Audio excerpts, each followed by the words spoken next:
Welcome to A Song of Ice and Fire Symposium. My name is Nav, and my pronouns are they, them. And my name's Harmut, and my pronouns are Hershey, like the chocolate. And this is A Storm of Swords, chapters 36 and 37. Davos and Jaime. In these chapters, Stannis grinds his teeth, and Jaime takes a bath, which is almost like a shower, so half a point for Harmut. Oh! Can't believe you did, that wasn't the first thing you said. Oh my god.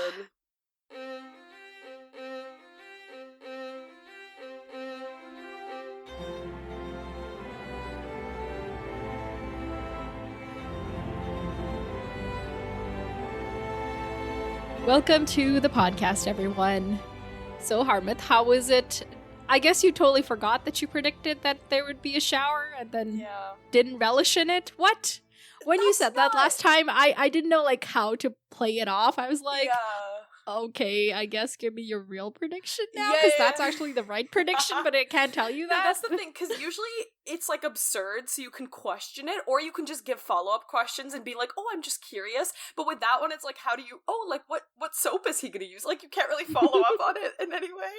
Yeah, I didn't know that I forgot that I predicted that, because that wasn't really, I think that was a joke prediction. Well, I think I did think he was gonna shower, because, he was gonna go have dinner, but it was still, it didn't really matter. I'm not gonna put that on the predictions channel, okay?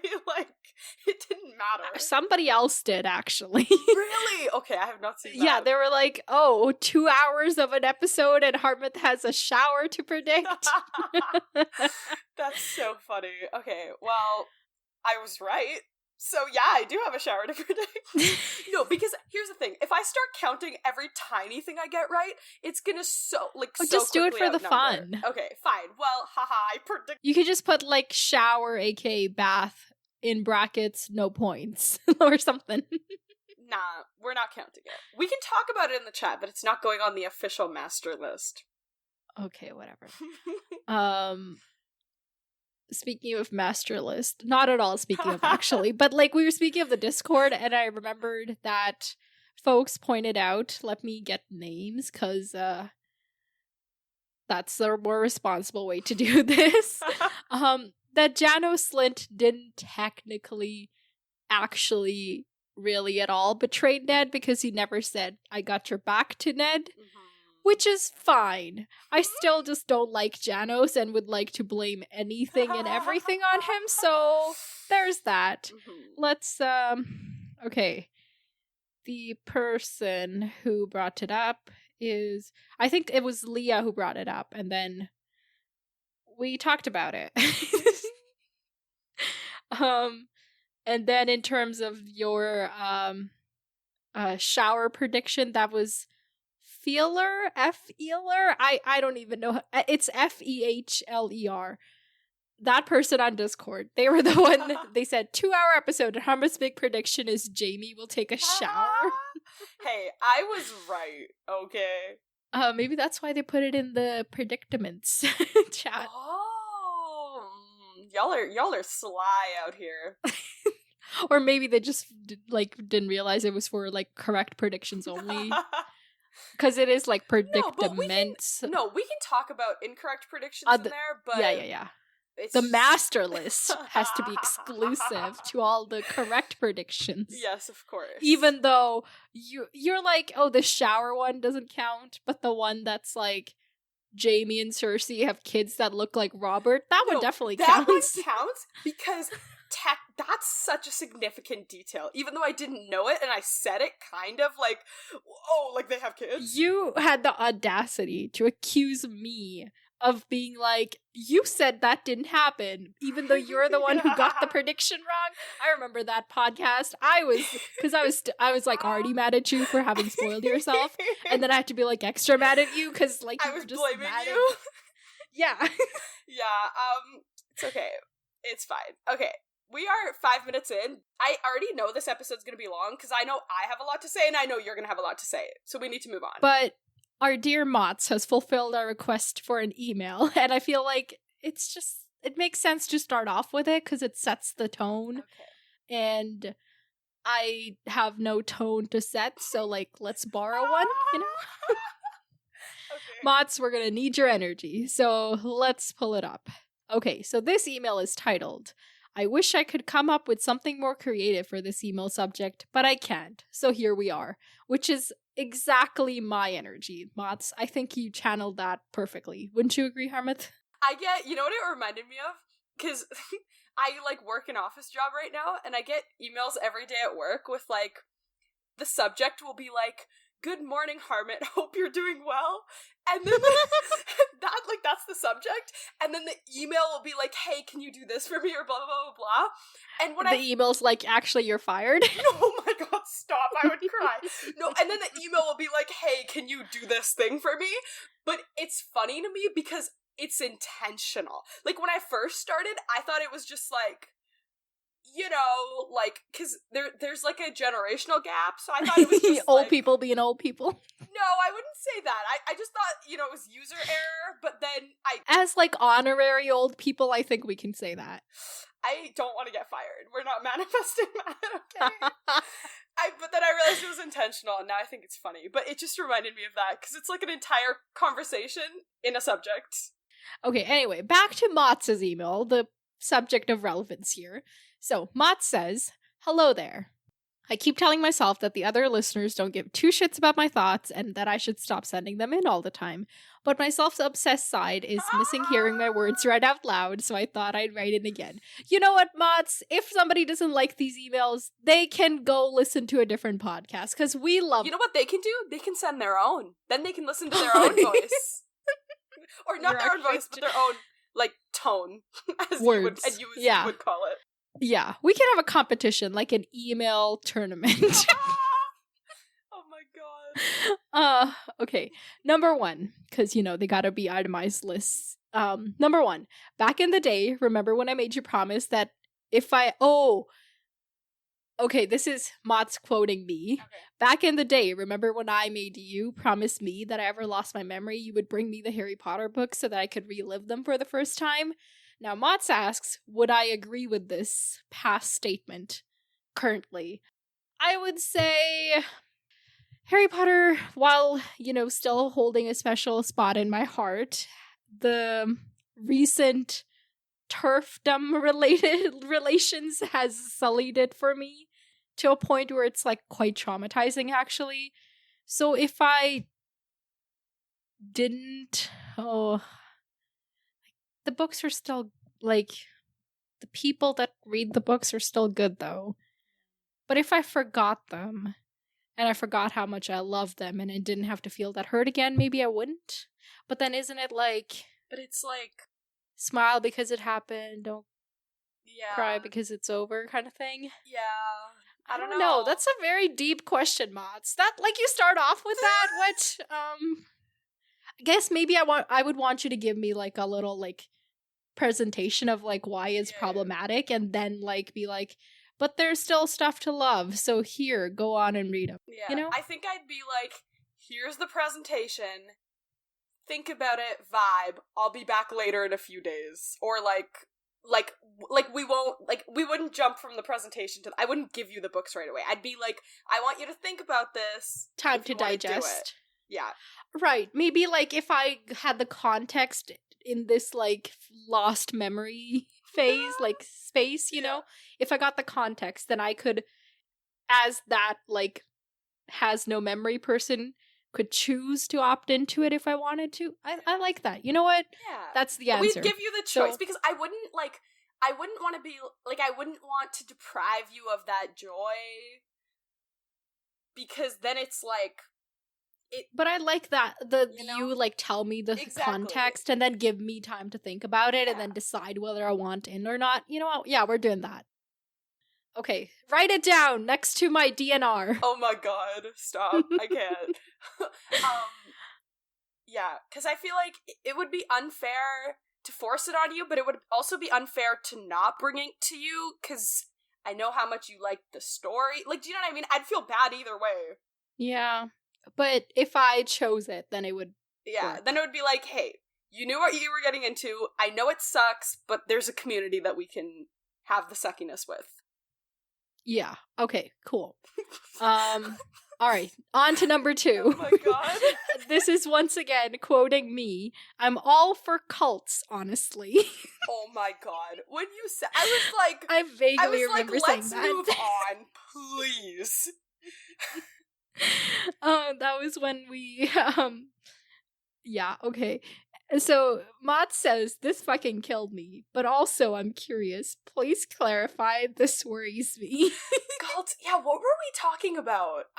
We were talking about how religion is basically a cult. Oh, yeah, I said that, but I said it very timidly, because I was like, it can be cool, but like, and then I was like, you know what? Religion is a cult, but I love cults. Yeah, and then you took it in the opposite direction. Like, I thought you were gonna chime in and be like, religion sucks, but you were like, religion is a cult, and I love cult. Like, you totally shocked me. I was like, what is this? Where? Honestly, I don't even know what I meant. Like, I find cults intriguing. Okay. I think that cult-minded behaviors are questionable. How am I all for cults? Let's think about this. Are you just like, oh, it's like an interesting study of like the human mind and like how we can convince ourselves that, to like, but also like, as long as it's not like a fuck other people kind of cult. Yeah. Go cult out. Who cares? Like aren't fandoms just cults, just like given a more digestible name? I don't think, here's the thing, you're using cult as an umbrella term, and I don't think it is. I think it's like... Well, I see it as an umbrella term. I think you're looking for the word community. And then, like... No. Sure, fandoms are communities, but they're also cultish. Like, come on. I guess, but like, I don't know. I can't take it away from, like, cult, you know? Okay, you know what? This is what it is. I'm all for people being passionate about something. Yes. As long as that passion doesn't harm other people. Which most cultish behavior tends to. Like, I get it, okay? Yeah. I'm sorry. I don't know what I'm you saying. don't have to apologize. Cults are great, but they're also not. So that's what I'm saying. It's okay. No, this is good. It's like, I would never say don't do drugs. I would say, like, do drugs responsibly. That's the same thing. Cult responsibly. Yeah. That's so I think that's perfect. That's exactly what you're trying to say. That I think that summarizes it. Yes. Like, okay, moving on. Number 3. I love that y'all still get hung up on the whole Arya and Sansa and the wolves and Joffrey bullshit from early book 1. I mean, I get it. That chapter is really depressing, but it still makes me laugh. Or it still made me laugh. Getting hung up on things from book 1 is very on brand. I think hung up is just, like, our brand. Oh my... Like, we don't move on from things. Cue the last 14 minutes of this episode? I don't know what you're talking about.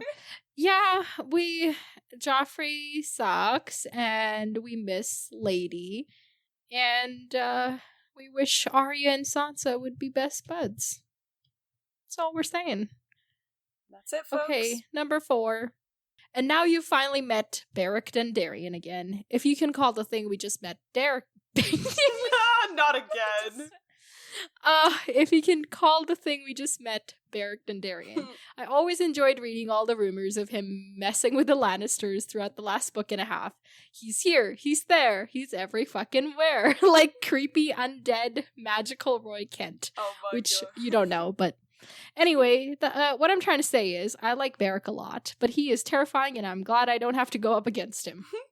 Yeah. Honestly, I wouldn't want to take on anyone in this world. Like, they all... Especially because you're expected to be like a child, not a child, you're expected to be like an adult. Like, if I had a 10. Sword, I would want to take on Joffrey.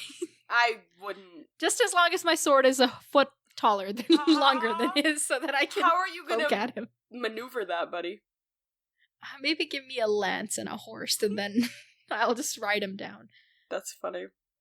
Well, Joffrey's not, like, very smart. You know, like, that's not... Yeah, but I ain't playing with my life like that. Okay, fine. Number 5. I really loved this conversation about the Hound and trauma, how he views himself and the world, as well as his own actions. And I think this more or less sums up how I feel about him as a character. He's a piece of shit, but I still find him really compelling. I agree with that statement. I think that's kind of where we were at. Yeah. Number six. Sick. Why? What is number 6? Words. Now this is quoting you. I have to over enunciate everything. I don't know what I'm doing. We are very needy and specific and high maintenance people. And if we ever had a trio in our friendship, Brynden would be that person where we can just be like, all we need you to do. Wait. And we need you to do it this way and this way and this way and this way. And he could just handle it. You know what I mean? He would be the perfect addition to our trio. Anyway, we need to go recruit Brynden. So that was your pitch. I stand by that because it's he's so capable. And the thing is, we absolutely need someone who can just do it so we don't die of obsession, but we don't trust people to do. We don't even trust each other to do it for each other. You know what I mean? It would need to be Brynden because this man can do it all. Icon. Legendary. Also, I feel he is one of those characters that would come into this world and wouldn't be sexist, homophobic, and all the above. So I feel we could just vibe too. Along with the professional relationship, we could just vibe. Right. So Mott's comment on this is, good to know I'll never be the third person in your friendship, as I too am extremely needy and specific and high maintenance. You know what, Mott's? More the merrier. Just join in. Brynden can take care of all of us. He's competent like that. Oh my right? God. Yeah, but when you said that, my brain just went, pressure like a drip, drip, drip, that'll never stop. We can't just throw all of our trauma at one person, okay? That's too much. The ratio is too much. Okay, well, we just gotta find another Brynden. Yes. That's true. Okay. Yeah. Applications for Bryndens. We'll take we're accepting friendship applications right now. Yes. Whoever writes the best poem gets in. Stop, that's so funny. Okay, number 7. I love the idea of Walder Frey killing off all of his wives. It's so weird that he's outlived all of them, considering how young they are when they get married. Would add some more intrigue to all the bullshit with the Freys. Also, is this how Leonardo DiCaprio will be when he's 90? Which... Oh my God, that's so funny. I don't even want to think about it. That's so funny. Frey's definitely killing his wives. Moving on to number 8. That's such an interesting parallel. It's not one that I want to dwell on. I don't want to get hung up on it. That's not on brand for us, you know? Right. Number 8. Not super relevant to the last few chapters. Also on brand for us. But I decided to include it anyway. I don't usually love Daenerys' chapters in this series, as they're often either too boring or too Jorah for me to have a good time with them. But I enjoy them in this book, and I love listening to y'all discuss them. And I can't wait for the next ones. And he says a little bit more, but I'm just gonna veer on the side of non-spoilers. No, tell me. Tell me. Okay, so he finishes off with, thank you as always for this show. I hope you're both having a fantastic day in spite of the book trying to ruin it all the time. Okay, preach to that. When Stannis tossed the leech onto the thingy and said, Robb Stark, I was like, I quit this podcast. I'm done. Literally, it's I was like, oh, okay, everything's going wrong, but I hadn't even thought about Stannis. I didn't think he was, you know what I mean? Because it's they're both fighting winter, I'd hoped, and it's literally, it's every time I think it can't get worse, I'm a broken record at this point. Every time I think it can't get worse, it does. And then someone else comes in and hates the Starks. And I'm like, fuck you. But Stannis already hated the Starks. No, but we this is know worse. Because now he's the fire showed me it. Okay, we'll get to that. Back to Motz's email. know that whenever I get to listen to y'all talk about these books, you make my day. I fucking love you guys. Keep being your awesome selves. We fucking love you too, Mots. Thank you. That's so sweet. Icon Mots. Sincerely, Mots.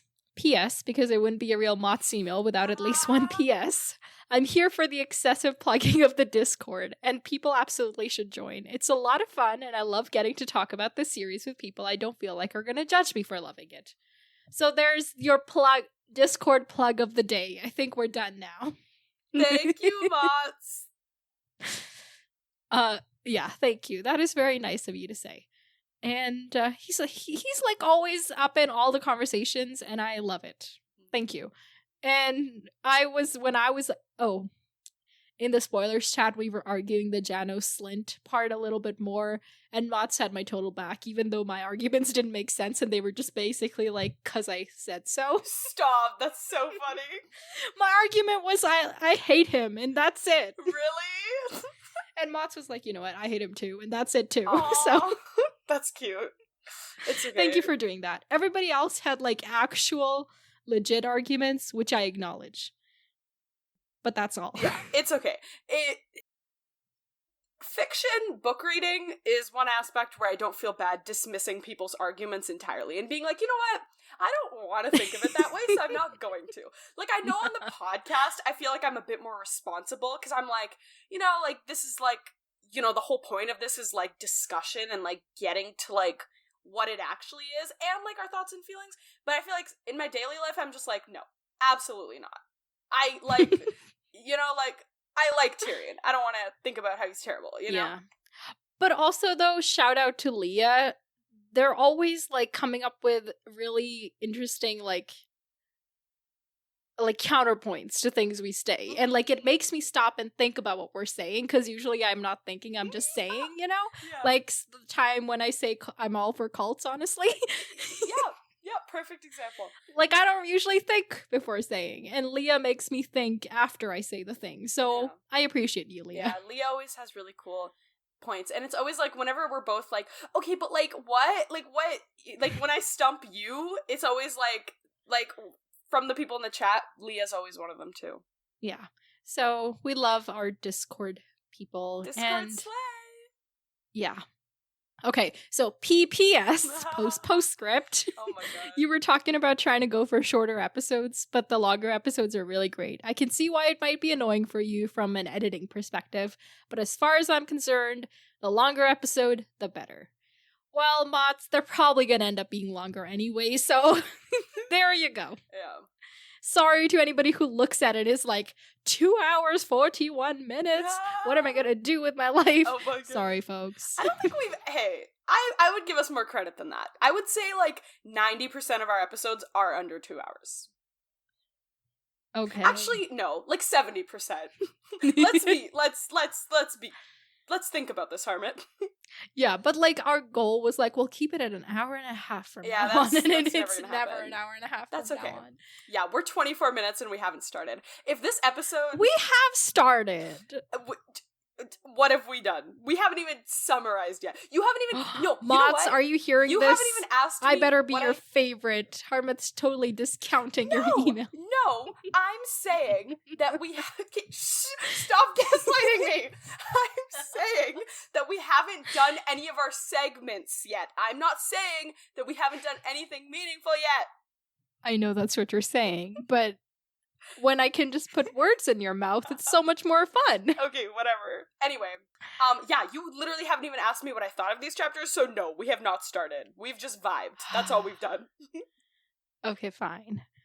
Let's end the vibes and bring it in. Who died in these chapters? Oh, I forgot about that part.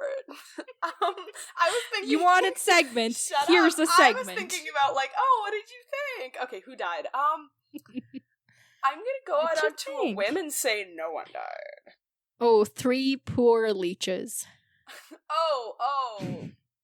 Yeah. And then we just had, like... the frickin', like, we heard about deaths, but, like, there weren't really any deaths, as far as I recall. Watch me just go that, totally like, wrong. Last hand of the king is probably gonna be burnt.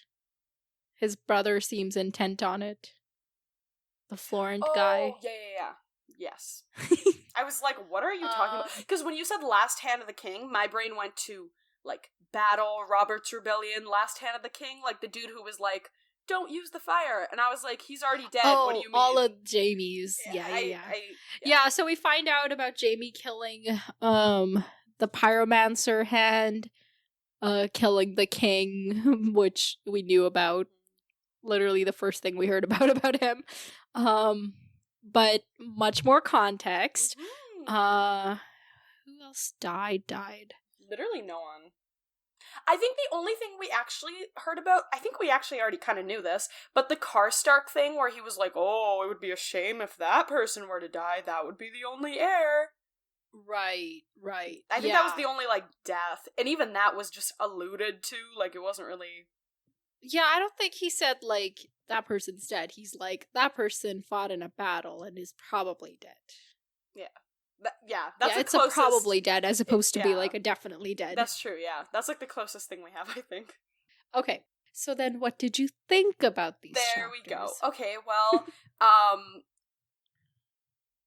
oh, sorry. I started thinking, like in my head, like instead of saying out loud what I thought, what do you think about these chapters? Why don't you think those thoughts out loud? I'm trying. Okay, so, Davos, okay, it was cool, like, the whole Stannis stuff was cool for a bit, and then Melisandre walked into the room, and I was like, I hate it here, and then Rob happened, and I was like, fuck this book, I quit, and then, but then, however, then we got to Jaime's chapter, and it was really cool. I really liked, like, his, like, okay, Jaime is becoming one of my favorite characters, and I don't know how I feel about it. Like, you know, okay, so last week's question of the week, it was either last week or the week before, I said, who's your favorite POV right now, and why? And Nav said Jaime. And in my head, I was like, yeah, like, Jaime's pretty cool, but I wasn't like, Jaime's my favorite POV. But, like, this chapter almost has single-handedly convinced me that Jaime is my favorite POV. I don't know why, but, like, it's like, there was this one Jon chapter that single-handedly changed, like, turned my mind around. Like, I already liked him, but it was like a whole thing. And this chapter has become Jaime's, like, revival for me. Yeah. So I'm a Jaime stan now. This chapter has that apparently. effect. Yeah. I'm a Jaime stan now. I don't want to be, but I am. I literally, even in the margins, when I was like, I'm turning into a Jaime stan, I was like trying to create counter arguments for why I don't like Jaime, and it wasn't working. Push the kid out a window. No, literally. And it wasn't working, and then even the counter arguments that I did have, I was like, okay, but, you know, like, you know what I just said earlier about how I like to ignore, you know, some arguments, because you're like, oh, I like that character. So apparently now I like Jaime. Also, this reminds me, sorry, I have too many thoughts on this. So, this reminds me. No, please, share. This is why we're here. Do you remember a while, like, this was so long ago, when I was, like, I think it was, like, the first Jaime chapter or something like that, like, it was around then, or it was right before, and we were, like, talking about it, because you knew Jaime was coming up, but I didn't know Jaime was coming up, and you said, you were like, oh, well, like, you were defending Jaime, and I was like, Jaime sucks, he did all of this to Ned, like, do you remember that? Yeah, and I remember just being like, why would you, like, I remember just being confused, and then even like after your argument, like, it was like you in the Discord where I was like, I get what you're saying, but he hurt my boy Ned, like, I'm done, you know? And now I feel like I've betrayed Ned, but I think, not that I've, like, forgiven him, but I can appreciate him outside of his terribleness. Okay, I feel like I kind of want to give something a little bit away. Give it. Remember how I said that if I told you who my favorite characters are, you would never believe me? Yeah, is Jaime one of your favorites? He is. Oh my god! Okay, well now I believe you! In that chapter, that was the Catelyn goes to, like, confront him in the dungeons chapter where I defended him because I just couldn't let my boy Jaime be let down like that. Like, I couldn't not show my love for him. I couldn't stop it. Like, I could hear myself doing it, but I was like, I can't. I was like, why is Nav going so hard for a Lannister? And then I think... And even, like, later on in the Discord, somebody brought it up, or something came up, and I was like, yeah, it was hard to, like, not just be like, I love him so much. Yeah. Okay, well, I'm starting to fall for Jaime, apparently. This is happening. Listen, he's problematic as shit, but I love but him. Like, I don't know, he has, like, this weird, like, he has this, like, cool boy charm.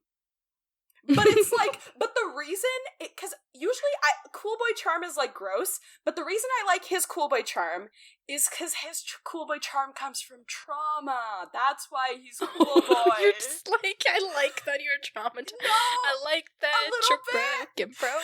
Like me. A little bit, because, like, you know, like, when it's like, it's like the age-old tale, you know, it's like, you see a popular kid or, like, a popular person and you're like, I hate you, but then they're like, you know, I'm also insecure, and you're like, I love you now, you know, it's everyone, it's our instincts. I can feel the globe agreeing with me on this. Yeah, I don't know, like, he's rough around the edges, but he's just a little sweetheart on the inside. Yeah. He's like a charming little lion that you can go pet, but he'd be like, "Rah!" But, like, you can go pet him. He's like a house cat. Yeah, literally. Oh my god. Yes. Oh, that's... Yeah, because they, like, show that they're, like, you know, so cool and, like, they can they can fuck you up. Yeah. But really, most house cats won't survive out in the wild. Fully. Very true. But I love that you love Jaime. That's cute. Well, you still don't know who my other favorite character is. Okay. That you whatever would have been surprised by. Wasn't it? Okay, wait, you had 3, right? And one of them, you were like, oh, you're right? No, I think I said 2. Because I only really have 2 in mind. Like, there's characters I like, but, like, the favorite, you know, that's a coveted major spot. Title to bestow. Yeah. So, wait, okay. So, Jaime is one of your 2 ultimate favorites. Kinda. Really? Yeah. That is so interesting. Okay, would you say that's a popular opinion? Like, people like Jaime. Like, this chapter, you know, it gives a lot of context to his whole thing. Yeah. So people like him. Mm-hmm. A lot of people did guess, like, when, you know, how I was like, if anybody wants to know, email me or text me or something. A lot of people were like, was it Jaime? And I was like, yeah. Oh, okay. So I guess it is. Yeah, so it is an understandable choice. It's not like you being like, I love Tywin. He's my bestie. Like, then I feel like... Well, I do love to hate Tywin. No, he's but just I mean, so like, goddamn if smart. you were like, love, like, he's an icon, right. I appreciate him. The world is better with him. Oh my god, this is so cute that we both love Jaime. I like this. I'm good with this. But yeah, it's like bonding over, like, a shared crush. That's kind of true. Oh my god. Okay, so Jaime's great all of a sudden. I've realized that, like, because even I think over the last few chapters, if we examine our conversations over the last few Jaime chapters, they've gone from, this Lannister that suddenly has a chapter, to, like, oh, he's funny. I hate him, but he's funny. Oh, that thing he said, oh my god, he's so in love with Jaime. Like, that has been our progression, and I'm here for it. Okay, can we start? Can we, like, reel it back? Yes. Yeah. I think we should. Yes. Okay, so we talked about who died, we talked about what you thought, and now we're at summary? Apparently. In a 3, a 2, a 3, 2, 1, go. Okay, Davos is down there with Florent, and then the other Florent comes. He's like, I'm threatening you. You better tell that I should be the hand. And then Stannis called you, and Stannis is like, I did call you. And why did you try to kill Melisandre? What should I do? Should we go with this plan? No, we shouldn't. It's cruel, and it makes no sense. Okay, you're now my hand. Slay Melisandre. Robb Stark is the usurper. What? That's all? You're really hung up on that. Okay, I was trying to do it in time. I was motivated. Okay, wait, who? Oh, Jaime. Oh, we just talked about Jaime for so long. Okay, Jaime. Where's Jaime? Oh, showering. Jaime is bathing. Beside Brienne, bothering Brienne. Tells the story of, you know, the whole Robert's Rebellion and his whole thing, and he's like, oh yeah, like pyromancers.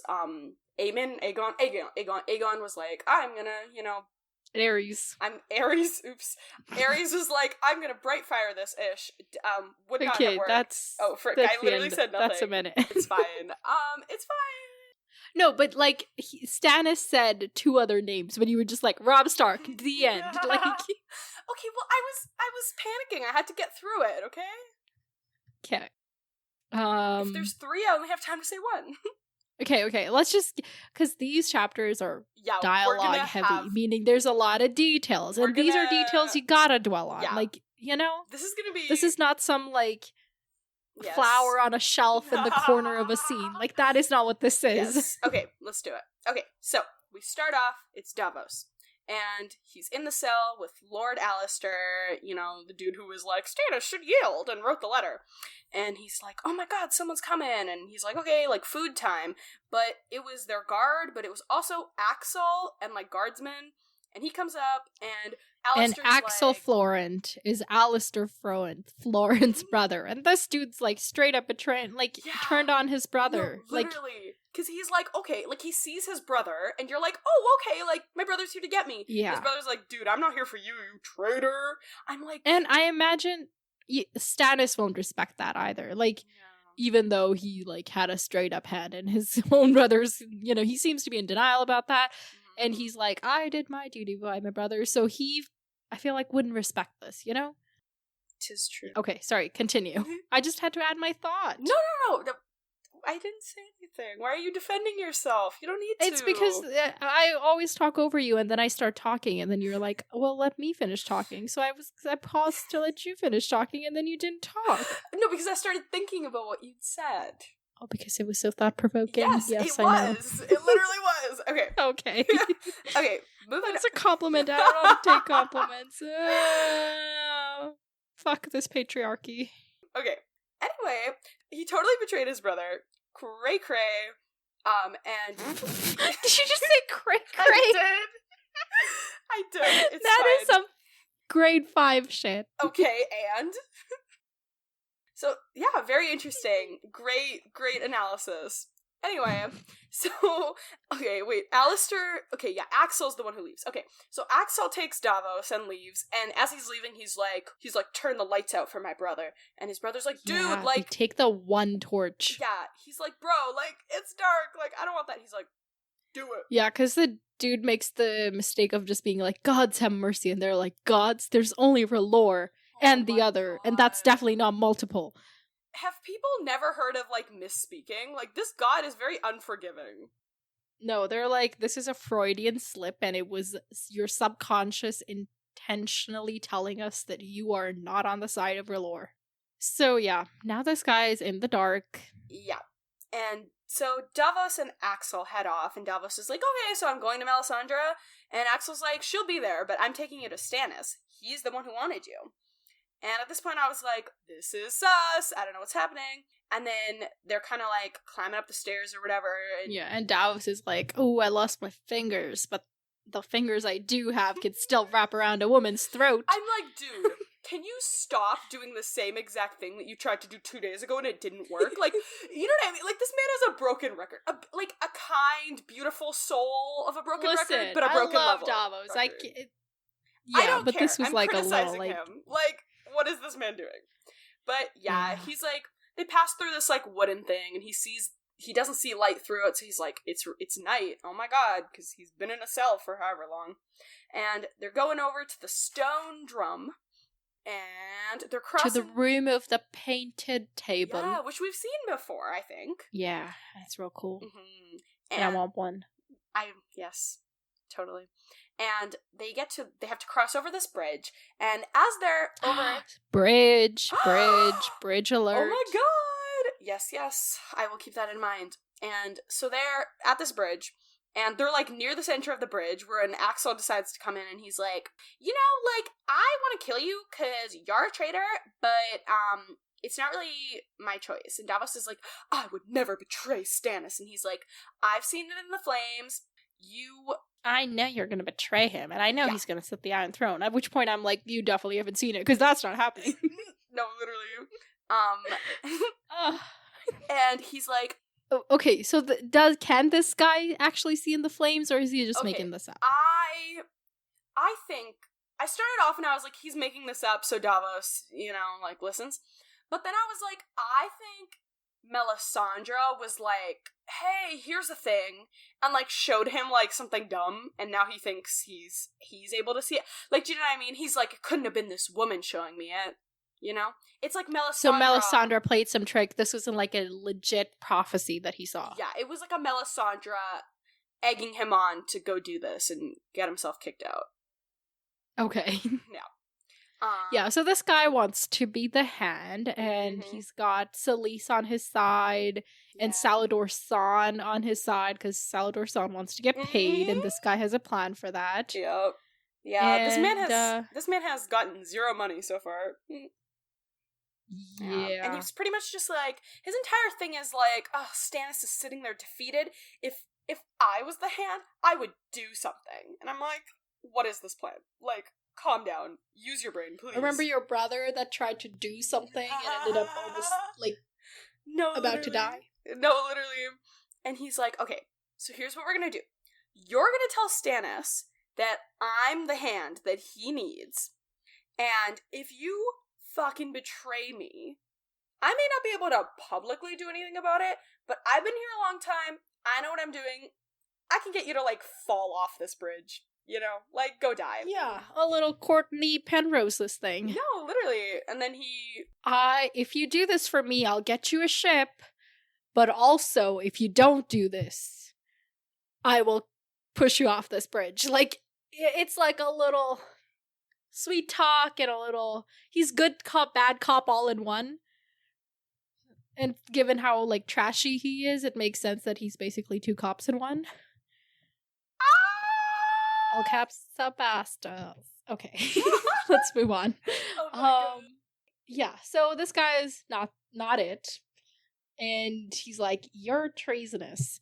And I'm definitely not treasonous, even though I'm plotting like this. I don't know why this is his voice now. Oh my God. So yeah, they go to the room of the painted table. Davos is real shocked to see Stannis, because he's looking 10 years older than the man he left on Storm's End. Yeah. And he wasn't looking great then either, so like... I'm done. Right? Yeah, no, he's struggle busting. Like, he's graying, he's lost all this weight, his bones are poking through, like, he's got eye bags worse than me, which is saying something. Yeah. Like... So when Melisandre said that, like, the king's got nothing left to give, she meant literally, like, this man's got no, like, life energy. Mm-hmm. Yeah. And at this point, he's kind of thinking, he's like, oh my God, like, does he even know that Melisandre hasn't had me trapped? Like, what's going on? And then he's just kind of, like, walking on eggshells a little bit. He's like, like, this whole, what's going on? And then Stannis is like, Sir Davos, like, this is so interesting to me, because this entire first little bit of the chapter is him being like, oh, Davos, like, you always helped me when I needed you, you were always there for me, and I'm like, he says specifically, like, I have need of good counsel, and you never gave me less, and in my head I'm like, and you never listened to the effing counsel that he ever gave you, so, like, what is this weird, like, oh my God, like... This is Stannis acknowledging that he was wrong to ignore Davos. Yeah, this is, I guess, but, like, an apology could have been given.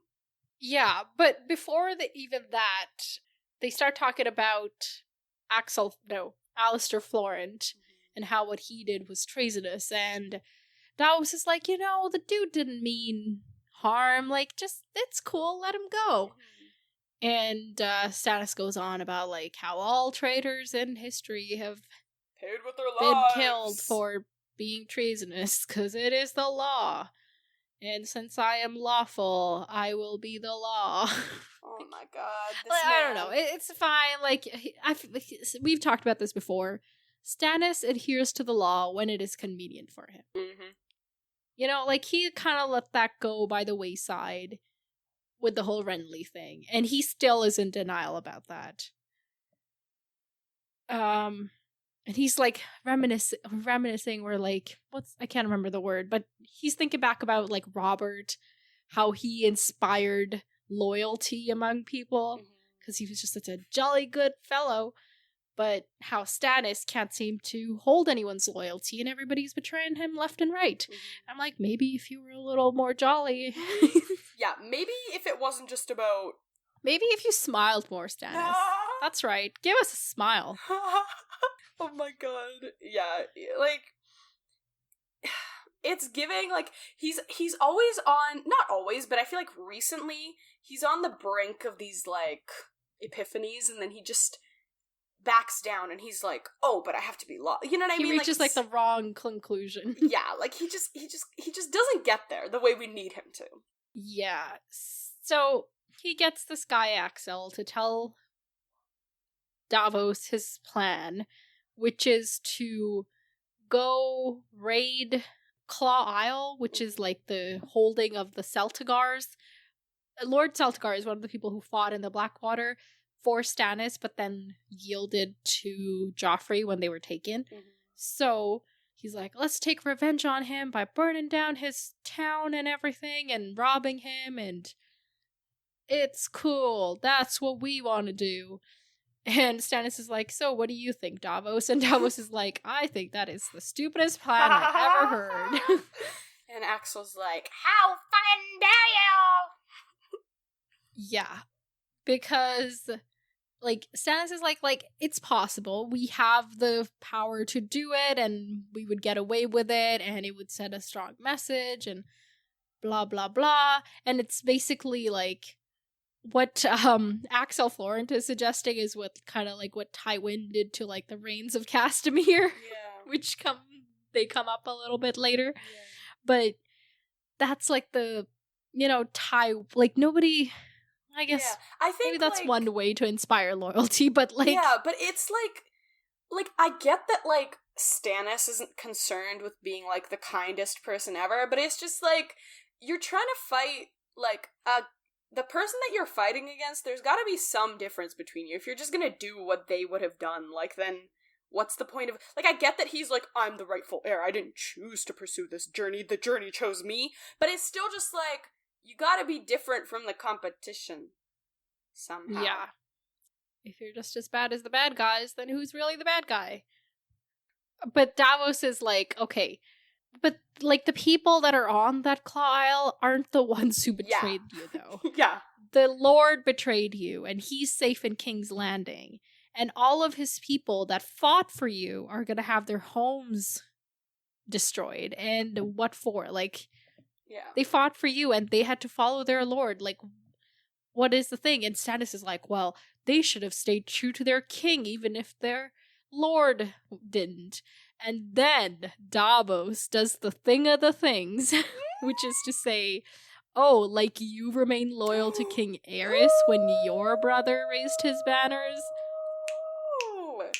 Go just off, sir. Literally, this go took off. Speak your truth. Speak your This is why I love Davos, too. Icon. Literally, this man was like, you're gonna threaten me? Double it and give it to the next person. You know what? Davos is probably the third person. It's just that you wouldn't be surprised by it. Like, because he's just great. Like, there's, like, no surprises there, you know? Yeah. He's, like, the epitome of a good person. I just love him. Mm-hmm. Anyway, so he does this, and everybody's like, and also, it's interesting, because it's interesting to me, like, right you before that... You interrupted my gasps. They were so dramatic. Oh my god. Okay, it's very interesting to me that, like you said, like, this man doesn't even listen to what he says. I feel like every time we have a Stannis chapter, I'm constantly pointing out logical inconsistencies. Because he's like, every man has choices. They could have refused to kneel. But now he's like, let's not give any of these people the choice to stay loyal to me as my house. Like, you're just like, oh, this one person made a bad choice, therefore everyone relate. Like, what are you doing? When you go, like, plunder and shit, like, you give them the chance to yield to you. You don't just, like... Anyway, I hate Stannis. Yeah, and people that are left on this, it's all the women and children and, like, old people. Like, They ain't out They're here not the ones betraying that you. hold the power. Yeah. They're not hold betraying the you. power. Yeah. It literally just makes no sense. Anyway, Stannis makes no sense. He needs character Wait, development. but to his credit, I will say that it seems like he himself doesn't like this plan, which is why he wanted like Davos to come and back him up. Yeah. So I will give him that. Yeah. So he gets is this when he gets Axel to leave? Yeah, because Axel's like, you know, he's like clutching his pearls. Clutching his pearls. Exactly. He literally is. So Stannis is like, for talking to me like that, I could have your tongue. And Davos, being the man he is, he's like, I am your man, so it is your tongue to do with as you please. Damn. And to Stannis' credit, he says, it is my tongue, and I would have it speak the truth. Mm-hmm. Even though the truth is a bitter draft at times. And then he's like reminiscing about like what a tough decision it was for him to choose between the Mad King and his own brother, which I'm sorry.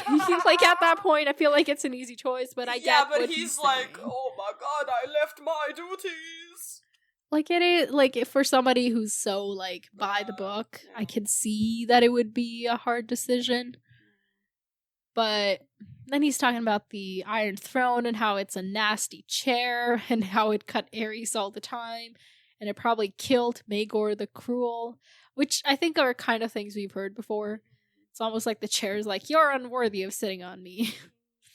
Yeah. And he's like, I wonder why my brothers wanted so desperately or wanted the throne so desperately because they're dead. I mean, Renly was giving youngest child syndrome. Robert was giving, I need something fun to do because I'm bored. So here we are. I just want to play some war. I didn't want this chair. No, literally. Yeah. That was his whole thing. So, okay, so Davos asks him, why do you want it then? And Stannis is like, it's not a question of wanting. The throne is mine, so I gotta have it. And I feel like if he had just been like, if he like sat down to be like, what is it that I actually want and pursued that instead of just being like, this is what's owed to me and it's my right and responsibility and what, like he could be so much happier. Yeah. I think it's just his, his childhood, like he couldn't get what he wanted. Like his parents literally died in front of him. His brother is like, they never saw each other. Like, he never got what he wanted, so he's just clutching on to like his duty. Yeah, but he doesn't want this either. That's the point. Like he doesn't want it, and if he just like sat down and was like, I don't want this, and then just but like he never gets what he wants anyway, so he may as well just stick to what he knows. You know? Yeah. Yeah, I know. I wish he would just want like Stannis to have a self-healing type of summer. Not the hot girl summer. I'm dead. Healing summer. I'm dead. Yeah, well, winter's coming, so I don't think that's happening anytime soon. The cold girls winter. I don't know. Okay. The others winter. The White Walker winter. Winter is coming. Moving on. He's like, yeah, it's written into law. I have a duty to my daughter, to Robert, to the realm, to everyone, like this is what I have to do. But then he says a thing where I'm like, hold up, buddy. He's talking about like, oh, like I have a duty to Robert, like he didn't really love me, but he was my brother. And then he makes this comment about like, oh, like Cersei just made a fool out of him and blah, blah, blah, blah. And I was like, yes, Cersei was in control a lot of the time, but like Robert didn't do shit either. Like he's almost like blaming. No, made a fool of him specifically in that she cheated on him. Remember, it says the Lannister woman gave him horns and made a motley fool of him. Like giving somebody horns means like you cheated on them. Oh, okay. I did not know that. Yeah, so he's referring specifically to that part. Okay, I thought he was just blaming Cersei for everything, and I was like, this makes no sense. What are you doing? No, Robert was a fool to begin with. Yeah. Anyway, so he's like, once I'm in my place, I'm gonna scour that court clean, like Robert should have done. And then he's like, Sir Barristan once told me that the rot in King Aerys' reign began with Varys. The eunuch should never have been pardoned, no more than the Kingslayer. At the least, Robert should have stripped Jaime of his cloak and sent him to the wall, like Ned Stark urged. But he chose to listen to Jon Arryn instead. And Jon Arryn, if you remember, is the one that arranged the marriage with Cersei, so he probably wanted, it would go over cool when you're trying to arrange a marriage and be like, your brother, by the way, is being sent to the wall. Okay, so a few things of note. Stannis is like, Jaime shouldn't have been pardoned, and then we're like, actually, Jaime's really cool now, and then, like, in the next chapter, right? And then the fact that King Aerys's reign began... No, the rot in King Aerys's reign began with Varys. And even Jaime later on talks about how, like, Varys was always feeding his insecurities and paranoias. So what? Varys, what are you up to? I don't know. I never understand what Varys is doing. Because then on the other hand... I don't even remember where... Is he in King's Landing right now? I feel like I haven't, like... He's in King's Landing. Okay. Because they're always like, oh yeah, Varys told me this. He just hasn't... Because then, I think the last time we, like, saw him was the first time he brought Shae and Tyrion into his room. And then he just disappeared. Or probably at one of the council meetings. Have they had a council meeting since then? I think so. Anyway, so it's been a while. But anyway, so Varys is sus. But also, Barristan Selmy, who's your source of information for this, was also on Aerys's Kingsguard. So... You're not even considering that? Speaking of which, where in the world is Barristan Selmy? Yeah, because I feel like, especially with how much Stannis talks about him, it seems like they were buddy-buddy, and Barristan definitely... So why is Barristan not here? Because he said, I'm going to the True King. Yeah, where is he? Is he actually Davos? Like, in that Blackwater, it wasn't Davos who came back, it was actually Barristan? Oh my god, stop, that would be funny. They're both, like, wise older men. Oh my god, right, yes. Barristan was like, oh, I gotta sacrifice 4 of my fingers, but I got it. Oh my god. Nah, he's a sword girly. He would never do that. So, where's Barristan? Is he even alive?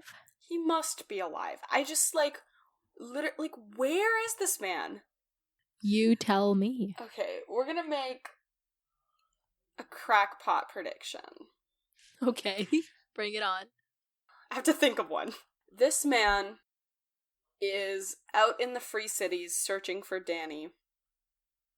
Because he was at King's Landing when they brought the news of, like, her being alive, and, like, frickin'... Right. Like, Robert was like, go kill her, you know? But then Varys was like, why would we kill the child? Like, it's a fucking child, you merciless soul. But obviously he didn't say that. But, like, that, so that's my crackpot prediction. Will he find Daenerys? Maybe in, like, 2 books. So, the last book of the series that is so far out? Yes. Until then, he's just gonna keep wandering? Yes. Okay, I mean, fine.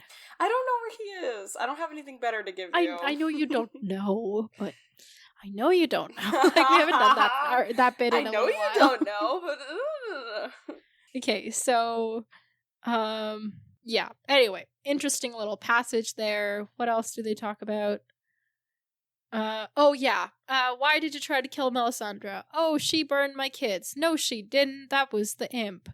And also, then he's like, no, she killed Renly and Courtney Penrose and Maester Crescent. And Stannis is like, well... She only saw Renly's end in the flames, but she had no more part in it than I did.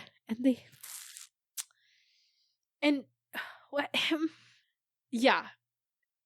And then he goes on to say, she would have spared Renly if she could. How can she spare someone whose death she has no part in? But,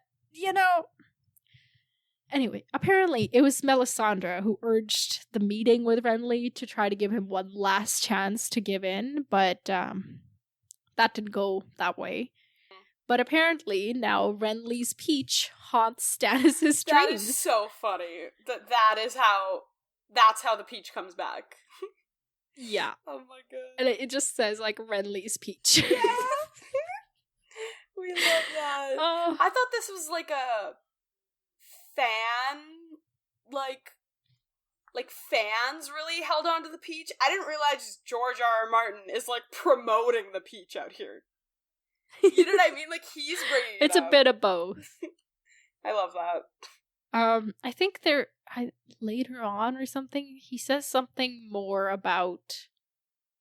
Oh yeah, in my dreams, I see the juice. So Renly and his peach. In my dreams, I see the juice running from his mouth, the blood from his throat. Like, dude, you're seeing that. Like, that's significant. Like, put the 2 and 2 together and stop being. Yeah. Yeah. Like, I just don't understand how much of this is like denial and how much is actual confusion. Like, I just don't get how it's gotta be denial though. Like, there's too much evidence. Like he can't be this delusional. Mm. Right? Like, come on. He's like a logical dude, right? But what else is the explanation? I don't know. Yeah, no, I just think it's like he sees a piece of evidence and instead of being like, oh, that doesn't exist, he's like, that actually backs up my theory, which is that I didn't do anything. Oh my god. Yeah. Like, I see him in my dreams because I'm not at all guilty. The blood on my hands is totally paint. Not there. It's paint. Yeah, he has that thing of like, I dream of blood on my hands, but when I wake up, my hands are clean. Like, he says this in a previous chapter. Yeah. Like, dude, that is really, really clear. Oh my god. Yeah. But I guess he's like, it's just dreams, they don't count. Those visions in the flames, though, those are real. Yeah, this man is delusional. Oh, this is when they're talking about Edric Storm. And Stannis just keeps calling him the boy. Because he doesn't want to acknowledge his personhood, which, red flags all over. Yeah, so first off, like, he's like, Edric Storm, Davos says that I spoke with him in Aegon's garden. And Stannis says, as she wished, as she saw. So did Melisandre arrange that? Why did she arrange, like, you know?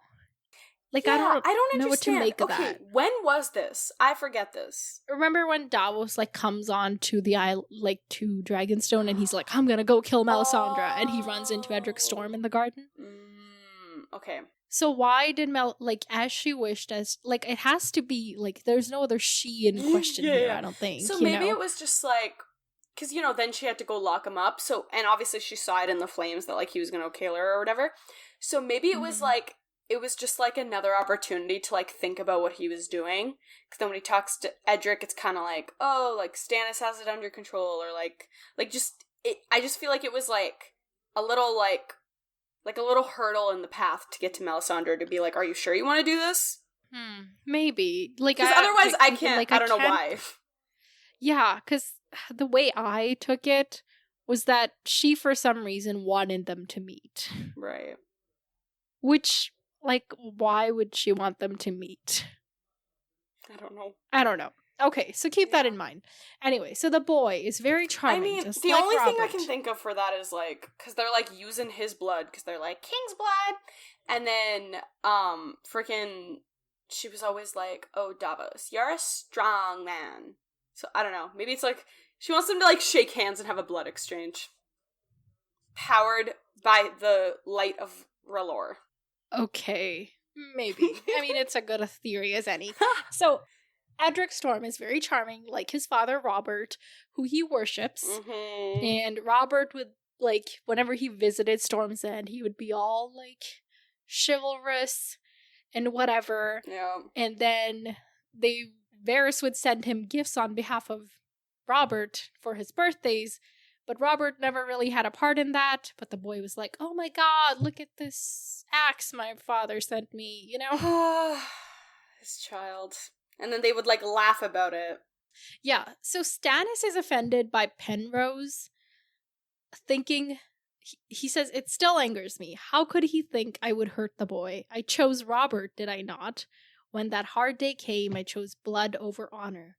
He does not, this is Davos thinking, like, he still won't say the kid's name. But Stannis is here claiming, like, I'm ride or die for that kid, because he's my blood, you know? He's my brother's son, you know? Even though he was born, or even though he was conceived, you know, when I was getting married. But I'm not salty about that, at all. Yeah, well, he does say it's not the kid's fault, which, like, for once, like, he has Catelyn, logic. take a lesson, you know? True. Preach. So, okay, do you think that's true that Stannis would not harm the kid for his own gain?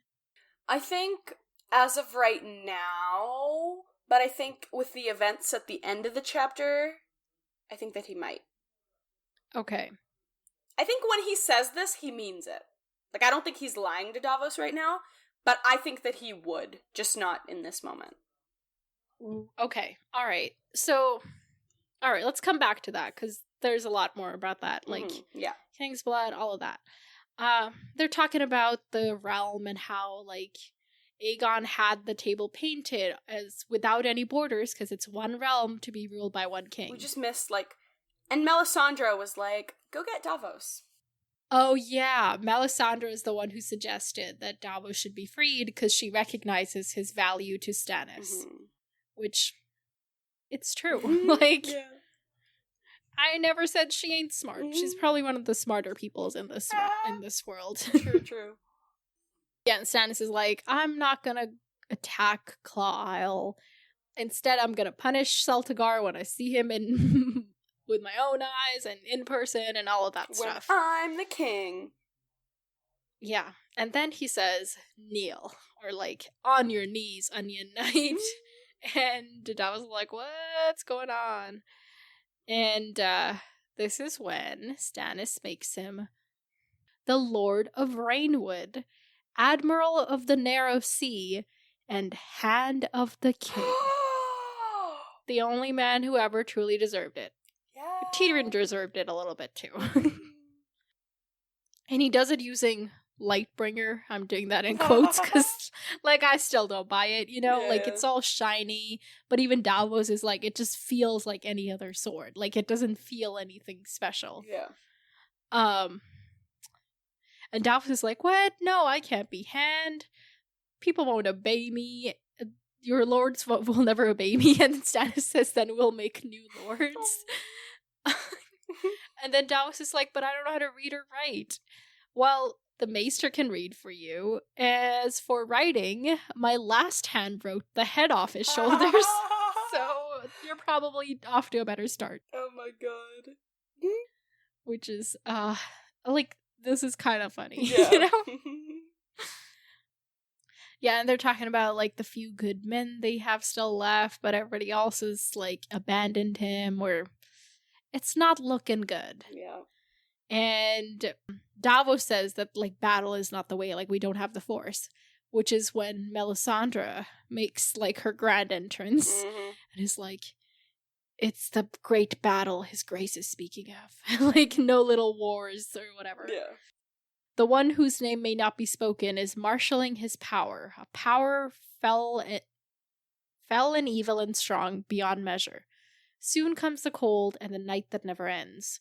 Unless true men find the courage to fight it. Men whose hearts are fire. Yeah, and she's got this, like, silver dish that's interesting, and Stannis kind of, like, takes over the spiel, and he's like, yeah, I saw it in the flames too. And he says, with my own eyes, after the battle, when I was lost to despair, the Lady Melisandre bid me gaze into the hearth fire. The chimney was drawing strongly, and bits of ash were rising from the fire.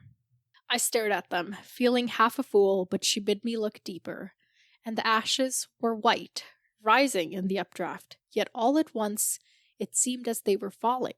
Snow, I thought. Then the sparks in the air seemed to circle, to become a ring of torches, and I was looking through the fire down on some high hill in a forest. The cinders had become men in black behind the torches, and there were shapes moving through the snow. For all the heat of the fire, I felt a cold so terrible I shivered. And when I did, the sight was gone, the fire but a fire once again. But what I saw was real. I'd stake my kingdom on it. So, what do you make of that vision? Whoa! Okay. So, Fist of the First Man, have some fun little battle going on. So, does this... Fun little battle. I feel like this is the battle that the Night's Watch had. No, yeah. That. Okay. You just said fun little battle, like Okay. any old battle. This always happens. I'm always not specific enough, and then you're like, "This is what it is," and I'm like, "I know, that's what I said," but you're like, "That's not what you said." Well, then just specify. Okay, I'm sorry. Okay, so yes, it is the Battle of the Fist. I don't know if that's what it's called, but that's what I'm calling it.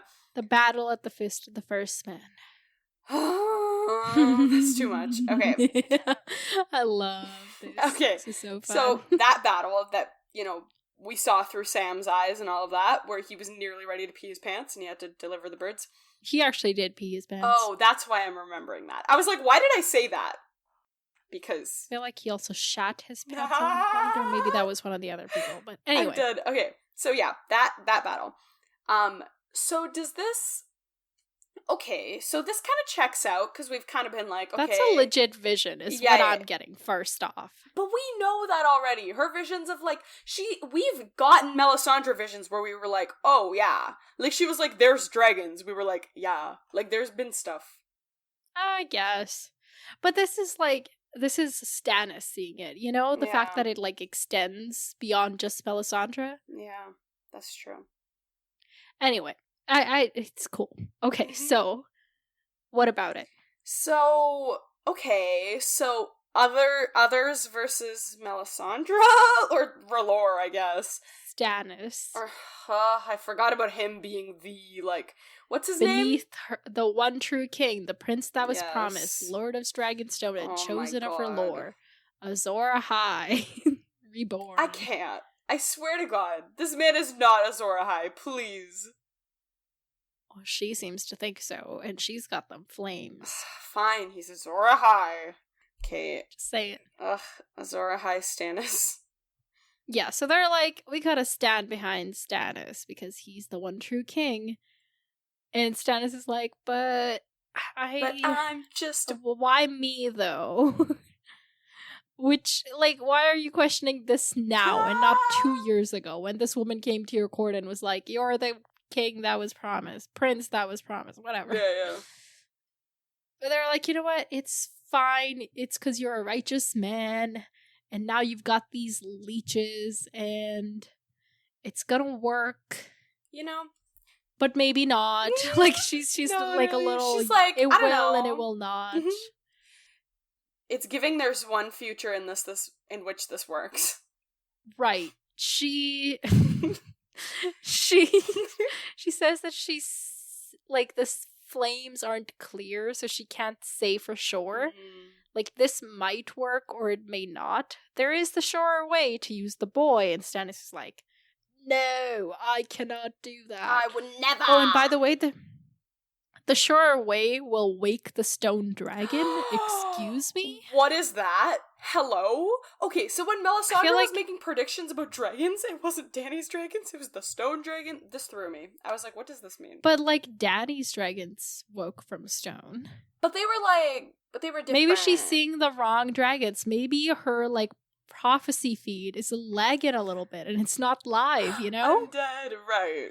Okay. But the Fist of the First Men stuff is pretty live. True. Okay, I don't know. It's a different channel. It's fine. How does cable work anyway? You are too old to not know how cable works. Excuse so am I. Like, we're both, like, we should both know how cable works. I know, it's a joke. Yeah. Yeah, she's like, we can sacrifice this one kid for all the kids of Westeros and all the kingdoms of the world, not just Westeros. But we all gotta unite. Yeah, but this is when Robert's like, no, the kid is innocent. He had nothing to do with sullying my marriage bed. That was Robert. But Melisandre's like, only a king's blood can wake the stone dragon. Stannis puts his foot down. He's like, not happening. Do the leeches if you're gonna. That's it. And so she brings over the leeches, and they're fat and bloody with the kid's blood, because the kid is like, has a cold or something, so they've been treating him with leeches, which sounds worse than a cold, but yeah, whatever. So she tells him to say the name, and Stannis throws a leech into the fire and says, the usurper, Joffrey Baratheon. And he says The second one, the usurper, Balon Greyjoy. And third one, this one he studied a moment as it writhed between his fingers. The usurper, he said at last, Robb Stark. And then he throws it onto the flames. Okay, lots of things. Let's start simple. King's blood. How does the blood know that it belongs to a king? You know, like, Robert was a usurper, technically. Yeah, but, like, he had the blood of the Andals and like, that's how his claim was, right? He is related to the Targaryens somehow. So he has the blood. Then is Robb, like... Then is everyone related? Yeah, because, like, all of them are, like, descended from some king or other. Yeah, but maybe it's, like, the king. Because it's like R'hllor. Then would Robb's blood work? But is Robb descended from... The kings in the north, yeah. But the kings in the north are cold kings. This is fire and hot. But they predate the Targaryen kings. Oh, okay. So then... She doesn't say a hot king's blood like it can be. No, but you know? I know, but it was just giving like fire, heat, you know. So you think it only works if it's related to the Targaryens? That's what I'd assumed. That's why I was like, oh, Robert's works because he's technically related. Okay. All right. So okay, interesting. I can make another prediction if you don't like that. No. I'm just saying, like, I didn't think about it like that. I thought it was either this is all bullshit or it's all real. Like, right. Yeah, I guess. Instead of like, okay, let's see. What else can this specific category of king is acceptable, the rest are not. Because maybe it's like,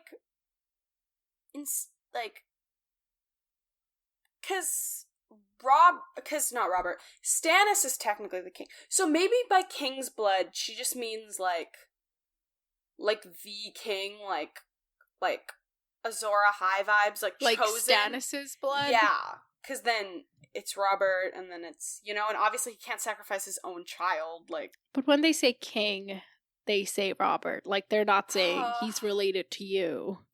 They're saying he was related to Robert. You're right. I'm grasping at straws. Maybe King's blood. Okay, next maybe more relevant question. Is this even gonna work? Like, Melisandre doesn't seem that confident in it herself. And what is I was gonna say or won't work? Like their downfall somehow? Like, is this supposed to just kill them all? Like, the leech is gonna somehow, like they get a leech in their dream and then the next morning they're dead. Like, I don't understand what this plan is. Because, like, for 2 out of 3, I'm like, yeah, let's go. Yeah. But, like, if it works, I'm cool. Maybe it's just faulty enough that it'll work for, like, maybe 1 or 2 of them, but not all of them. Oh my god, that's funny. Please. Watch it only work for Robb, I would cry. I would cry my eyes out. 'Cause... Okay, so they're usurpers just because they're trying to usurp the throne from the rightful king? Yeah. Okay. See, this is confusing because we know Robert as the usurper, you know, because of Dany. Yeah. Everybody's a usurper. It's fine. Okay. Stannis hesitates before he puts Robb's name and whatever in it. Mm-hmm. Why does he hesitate? Will that hesitation have any effect on the magic? Ooh. I think he just hesitates because he's like, oh, that boy, and then it's like connected to Ned, and then it's like, my brother who never loved me, you know? And in terms of the effect, I don't think so, because when he did say it, it was with, like, certainty. Okay, so the efficacy of this anti-usurper vaccine is 100%, you're saying? I'm not saying it's 100%, I'm just saying it's not impacted by, like, the amount of time you take to... everybody's gonna die? No, like, I don't think... Okay. What's your thoughts on that? I don't... Like, what's gonna happen? Say this works. Okay. What's that work? Maybe it's, like, by using the king's blood, you can see, like, what path you should go to defeat all of them separately, and like you can kind of like stay in touch with that. Like, I don't think this is gonna kill them. I don't think this is like a Shadow Leech situation, you know? Shadow Like, Leech. I think it's more of like a to make the visions stronger and like really get a path of like what to do. Yeah, it's like, dear Lord, lead my way. Yeah, I think. Help me make the most efficient plans. Okay. So, I don't even know what I'm saying. Okay, Davos is just kind of like standing during this time because he doesn't have much to add or say or do. Yeah. What's he gonna do? Like, is he cool with this blood magic thingy? I think not. He's never cool with anything Melisandre wants to do. See, here's an issue that I have with him now being Hand. Because since he's the Hand, like, when you're the Hand, you kind of have to be, like, I get that, like, you can stand up against the king and be like, hey, king, I'm your advisor, like, maybe you shouldn't do this. But I just feel like when you're the Hand, like, it's a bit more, like, you gotta be, like, with the king. So I just feel like you gotta at least outwardly appear to be on his side, but then like privately you can question him. And I think the issue that I have with that is like for stuff like Melisandre's plans and even for the whole R'hllor bullshit. Like Davos is terrible at pretending that he believes in that. And now he's like the public face. I don't think he's even pretending. Like I don't think true. Like he hasn't anybody even tried. thinks it. But I just feel like I get that, like, obviously no one's gonna be like, oh, you don't believe, like, if Melisandre isn't out here trying to kill him, no one else is gonna, but it's still just, like, I just don't like this little conflict of interest that's going on. But other than that, it's cool that he's King's Hand. Now, what did you actually ask me? Is he cool with this blood magic? No. Definitely not. Especially if Is he gonna do anything about it? I don't think he can, because it's already been done. No, but is he gonna go to Stannis and be like, you gotta give this up? I think he will, and then Stannis will be like, trust me, I saw the flames. Okay. And then it'll lead. So we get nowhere. Yeah. Okay, what's their next move gonna be? Like, they're gonna wait for the leeches to bear fruit and have some fruitful visions. I feel like... Which will bring their plans to fruition. Stop! Sorry, I'm hungry! I'm hungry! Okay. It's a lot of fruit in there. And leeches. There. Gross. That'll okay. subdue your hunger. Okay, so because of their location, I feel like, and I'm thinking like, okay, like, obviously, this universe hates Robb more than anyone for some reason, so we're gonna go target Robb first. So, or the Starks, but like, Robb specifically in this case. So, like, they could like attack, like, wait, where's, it's like Duskendale where they were, right? Like Robb's in River Run. Robb's people went to Duskendale and he didn't want them to. Right, but then they lost a battle and then they're kind of scattered now. Oh, okay, never mind. Okay, so maybe not Robb. Maybe they'll just go to like, not King's Landing because they gotta get a good army for that, but they'll go to like a nearby spot with like their enemies and be like, cha-cha! And like kill them. They'll kill them. And what are they gonna do about this great battle against the Great Other? I mean, prepare? Like, I don't know. I guess like them uniting the kingdom is like their way to prepare. Yeah, because like Melisandre did say like, oh, that's the only way. Like, we gotta get the kingdom to, you know, because I don't expect them to be like, oh my god, let's go put resources to the night. Like, you know what I mean? They're not, and they can't really afford to do that. It's not like they have the kingdom. So I feel like that's just kind of their plan. They're like, oh, we'll deal with it once we're in a position of power to deal with it. Okay. How's Salvador San gonna be like? Because now he's even further from getting paid because they're not gonna do Thorne's plan. Yeah. I feel like if their next plan isn't like, hey, we're plundering this place, here's your money, he'll probably bow out. Okay. Or like threaten to bow out and be like, okay, y'all. I don't think he would threaten to bow out. I think he'll just bow out. Chapter predictions. Okay. So let's go to Jaime's chapter now. Jaime, like you predicted, is about to take a shower or a bath in this world in a communal bath with communal scrubbing tools. Just gonna put that out there right now and move on. Yeah. He's like, it could fit 7 or 8 people. I guess it's like a hot tub, but like hot tubs are for relaxation. This is like actually to bathe. So anyway, so he needs to bathe because he has been invited by Lord Bolton for supper. And Lord Bolton neglected to invite the fleas on Jaime. So that's too bad, honestly. That's so sad. Jaime's feeling real tired. He says he feels 109 years old, which is really specific and odd, but whatever. And he gets to the bathhouse and Brienne is there bathing, and he, of course, jumps in that very tub instead of all the others. Yep. And Brienne's like, doesn't love looking at his stump. So he's like, oh, does my stump distress you? You should be happy. This is the hand I killed a king with, and the hand I flung that Stark boy from the tower, God. Which he does remember, Harmon. Remember, you're like, the fact that he's totally forgotten that Bran exists? He may have forgotten his name, but he doesn't forget that he did it. Damn. Yeah, which does dampen the Jaime love just a little bit. Just a little, but, you know, it's okay. We choose to ignore that in this moment. Because we've thought about it for the last, 2.5 books. So it's okay if we ignore it for a second.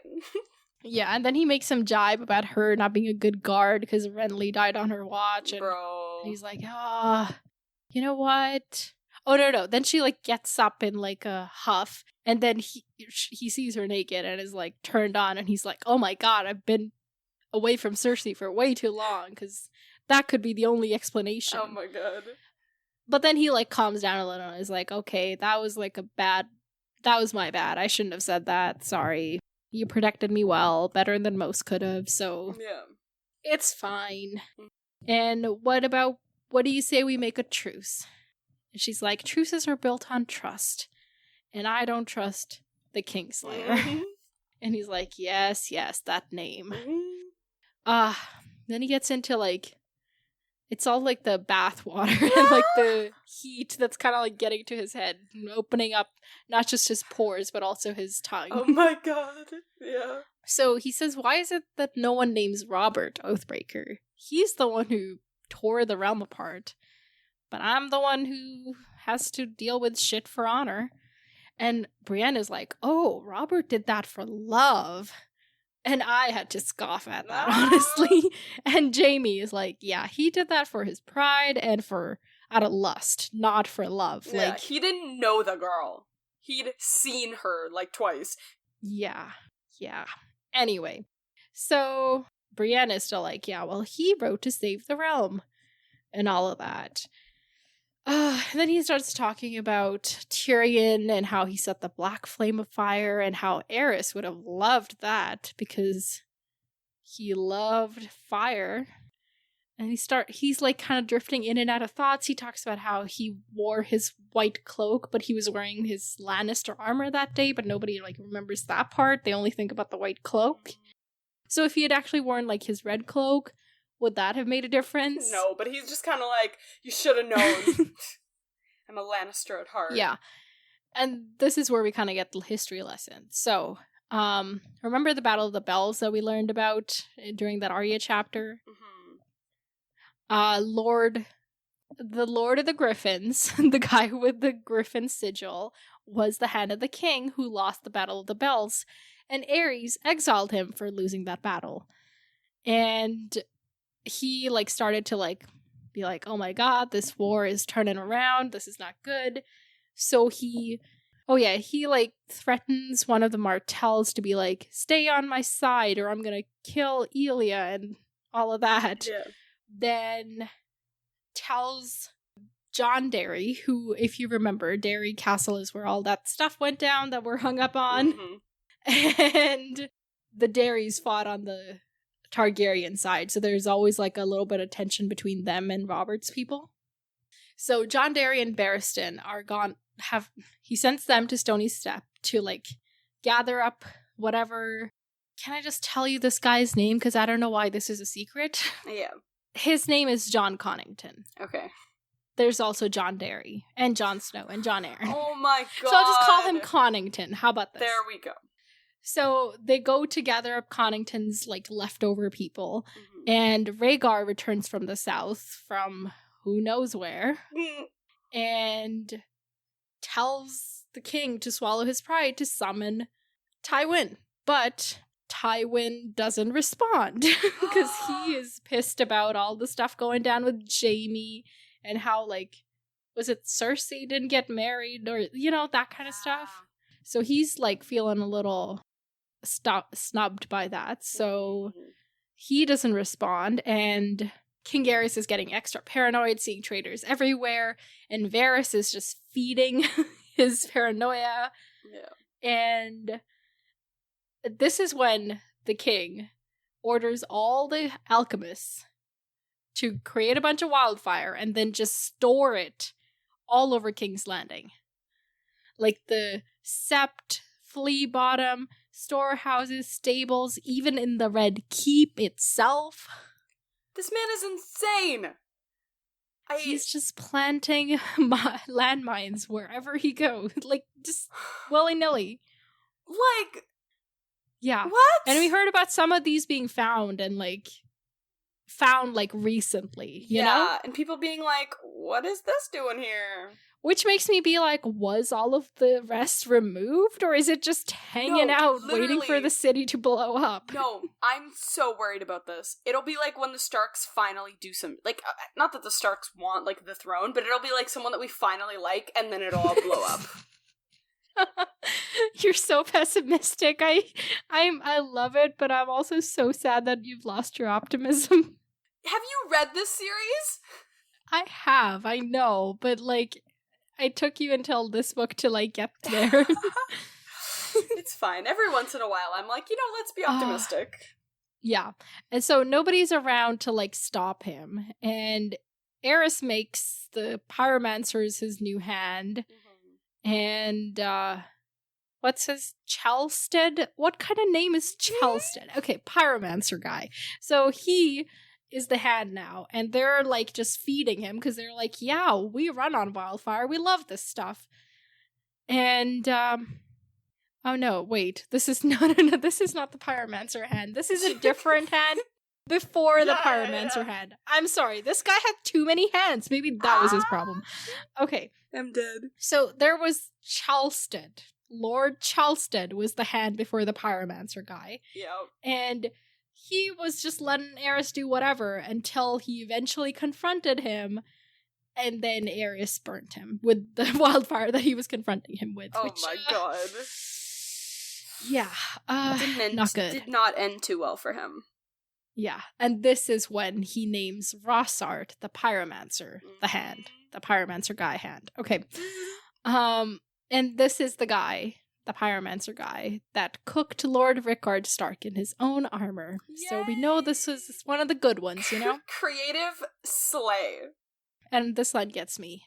And all that time I stood by the foot of the Iron Throne in my white plate, still as a corpse, guarding my liege and all his sweet secrets. Because that's his duty. That's the oath he took. That's the trauma. Yeah, so we learned that all of the other Kingsguard were, like, away because they were doing things, but Aerys liked to keep Jaime close because he didn't trust him and wanted Jaime where Varys could watch him all the time.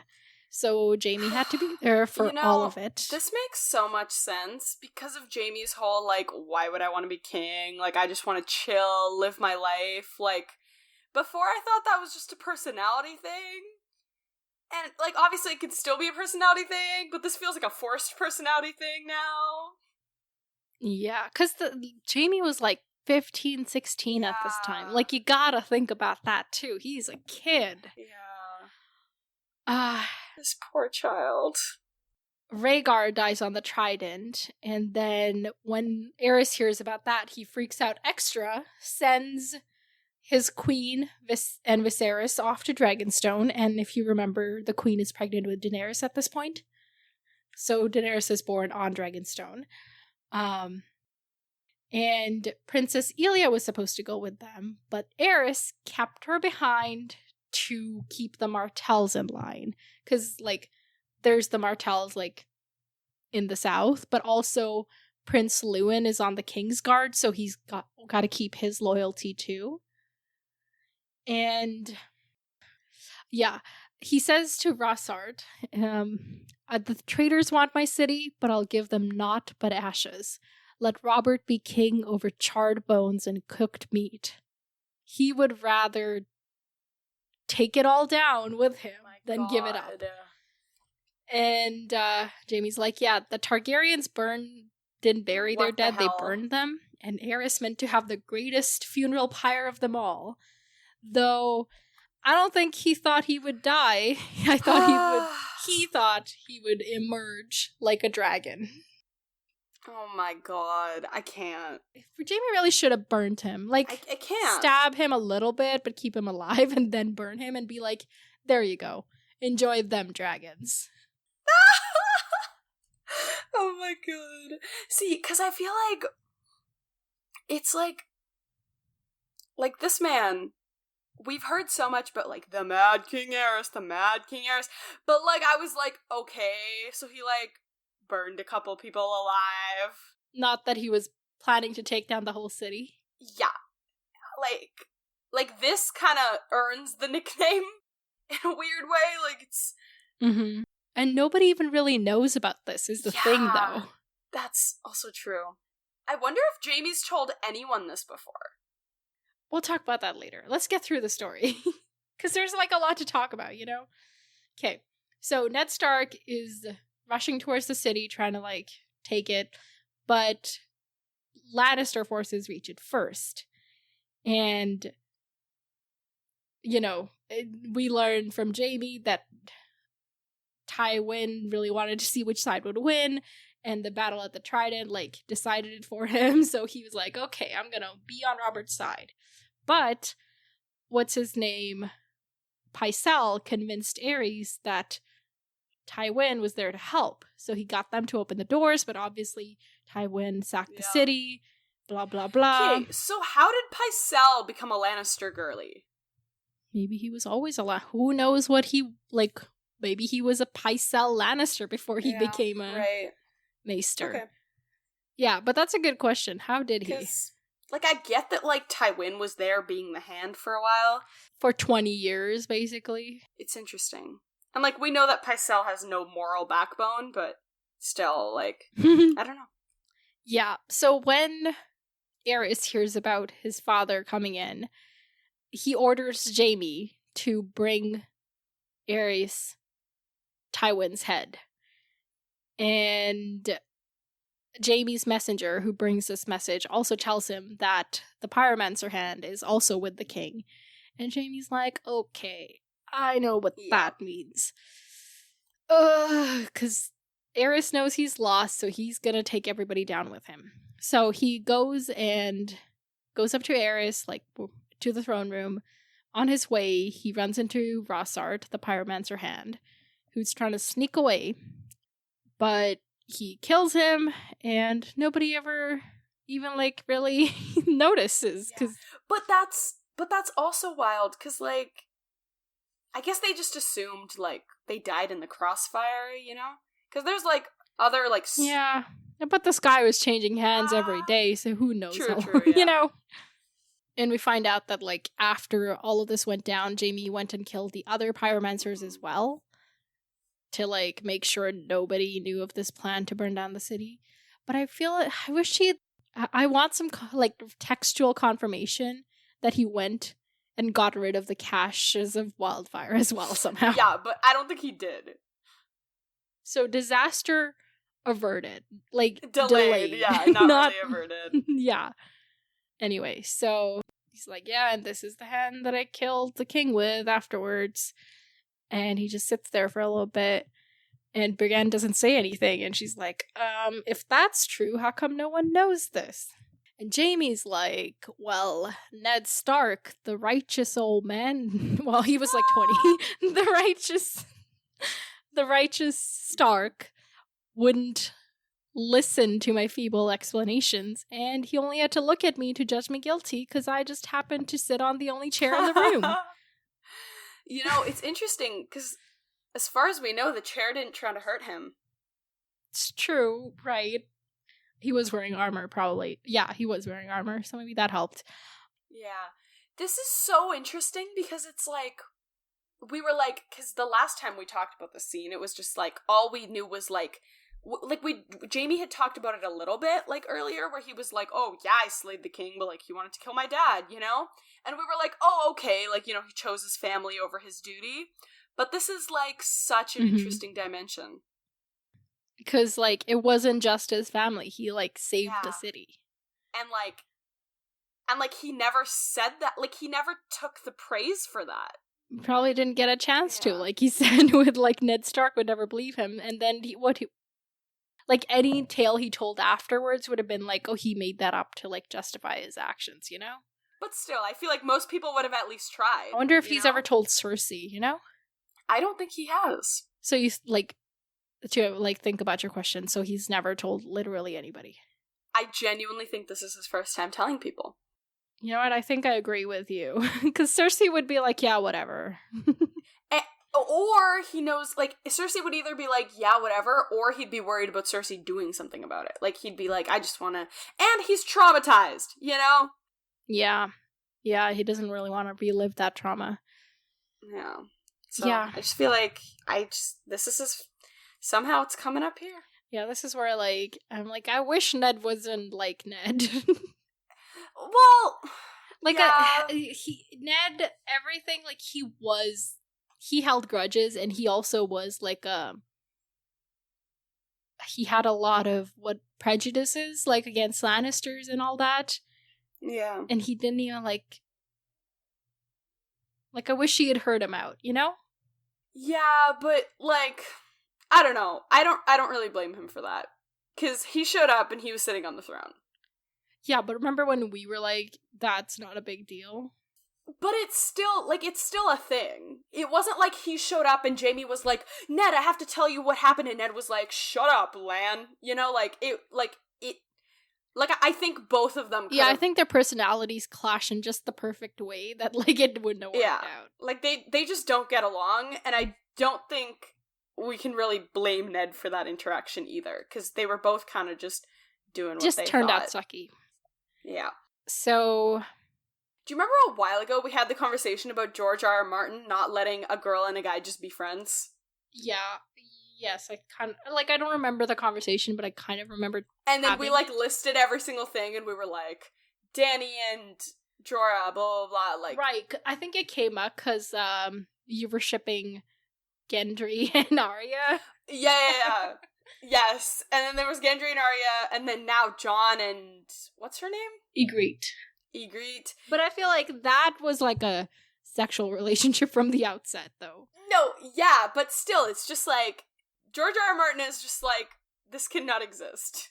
Because we finally almost kind of had it here, but now there's this weird, like, Jaime's just like, oh my god, I haven't touched Cersei and so, like, I'm just like, why does this need to be part of it? Yeah. Yeah, this setting is definitely interesting. Like, this bathhouse where it's just the two of them all naked. Yeah, I don't know what my thoughts are on that.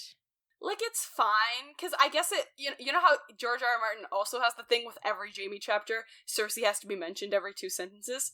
Right. So that's an easy way to kind of bring that in, but still, it's just kind of like, okay, wasn't really needed. Also, Jaime hasn't been with anybody other than Cersei, if you remember. Yeah. Which is interesting. Yeah. Okay. Yeah, like, yes, there seems to be some kind of something going on here that is not well defined. Maybe it'll turn into something. Maybe it won't. They're gonna be separated soon, so who knows? True. Yeah, so at this point, he, like, faints. He smashes his stump against the rim of the tub and, like, faints from the pain.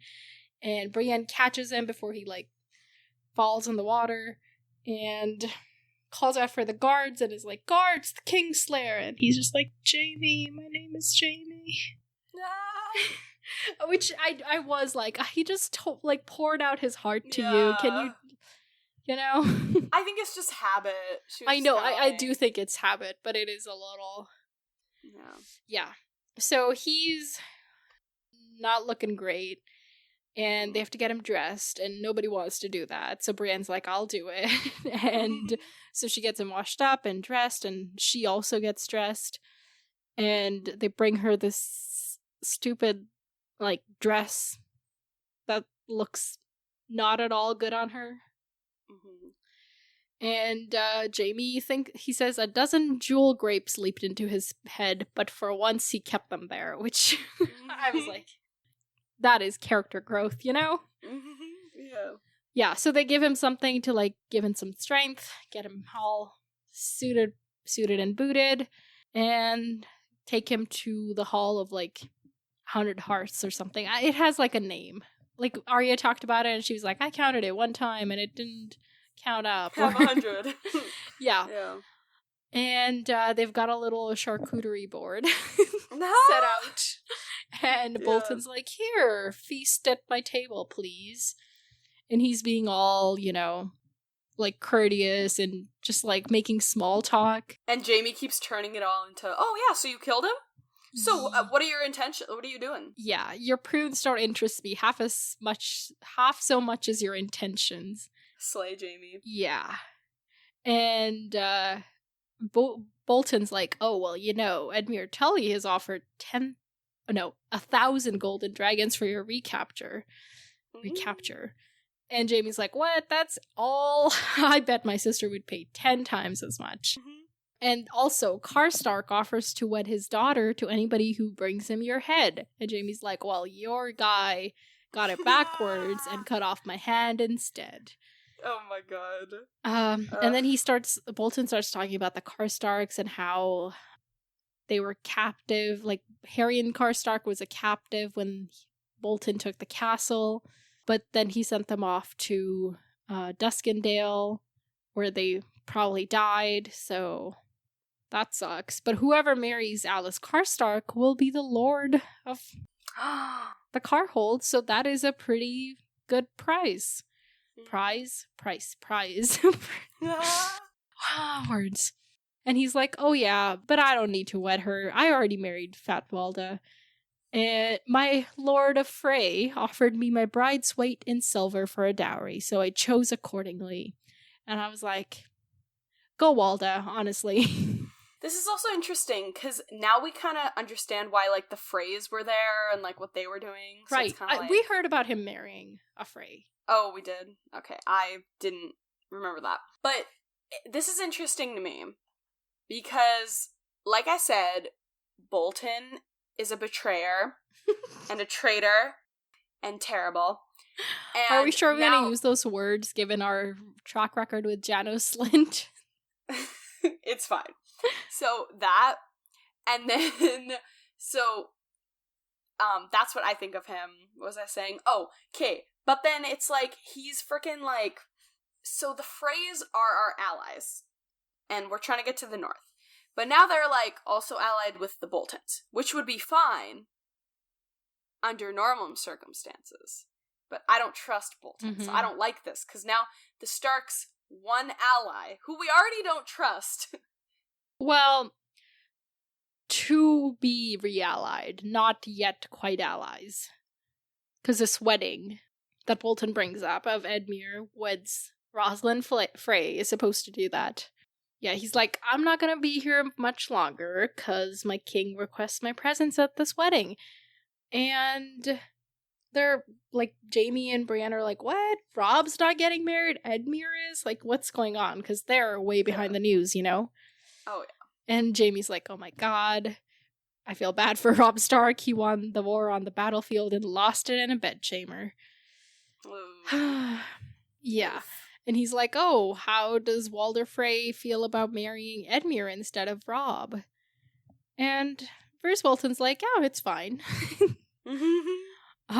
Although my poor Almar, who is his squire, he was supposed to meet Arya Stark, but that's not happening anymore, so that's sad.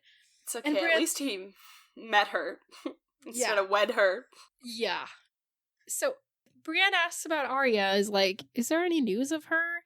And Bolton is like, yeah, we found her, and I mean to see her return safely to the north. What? liar?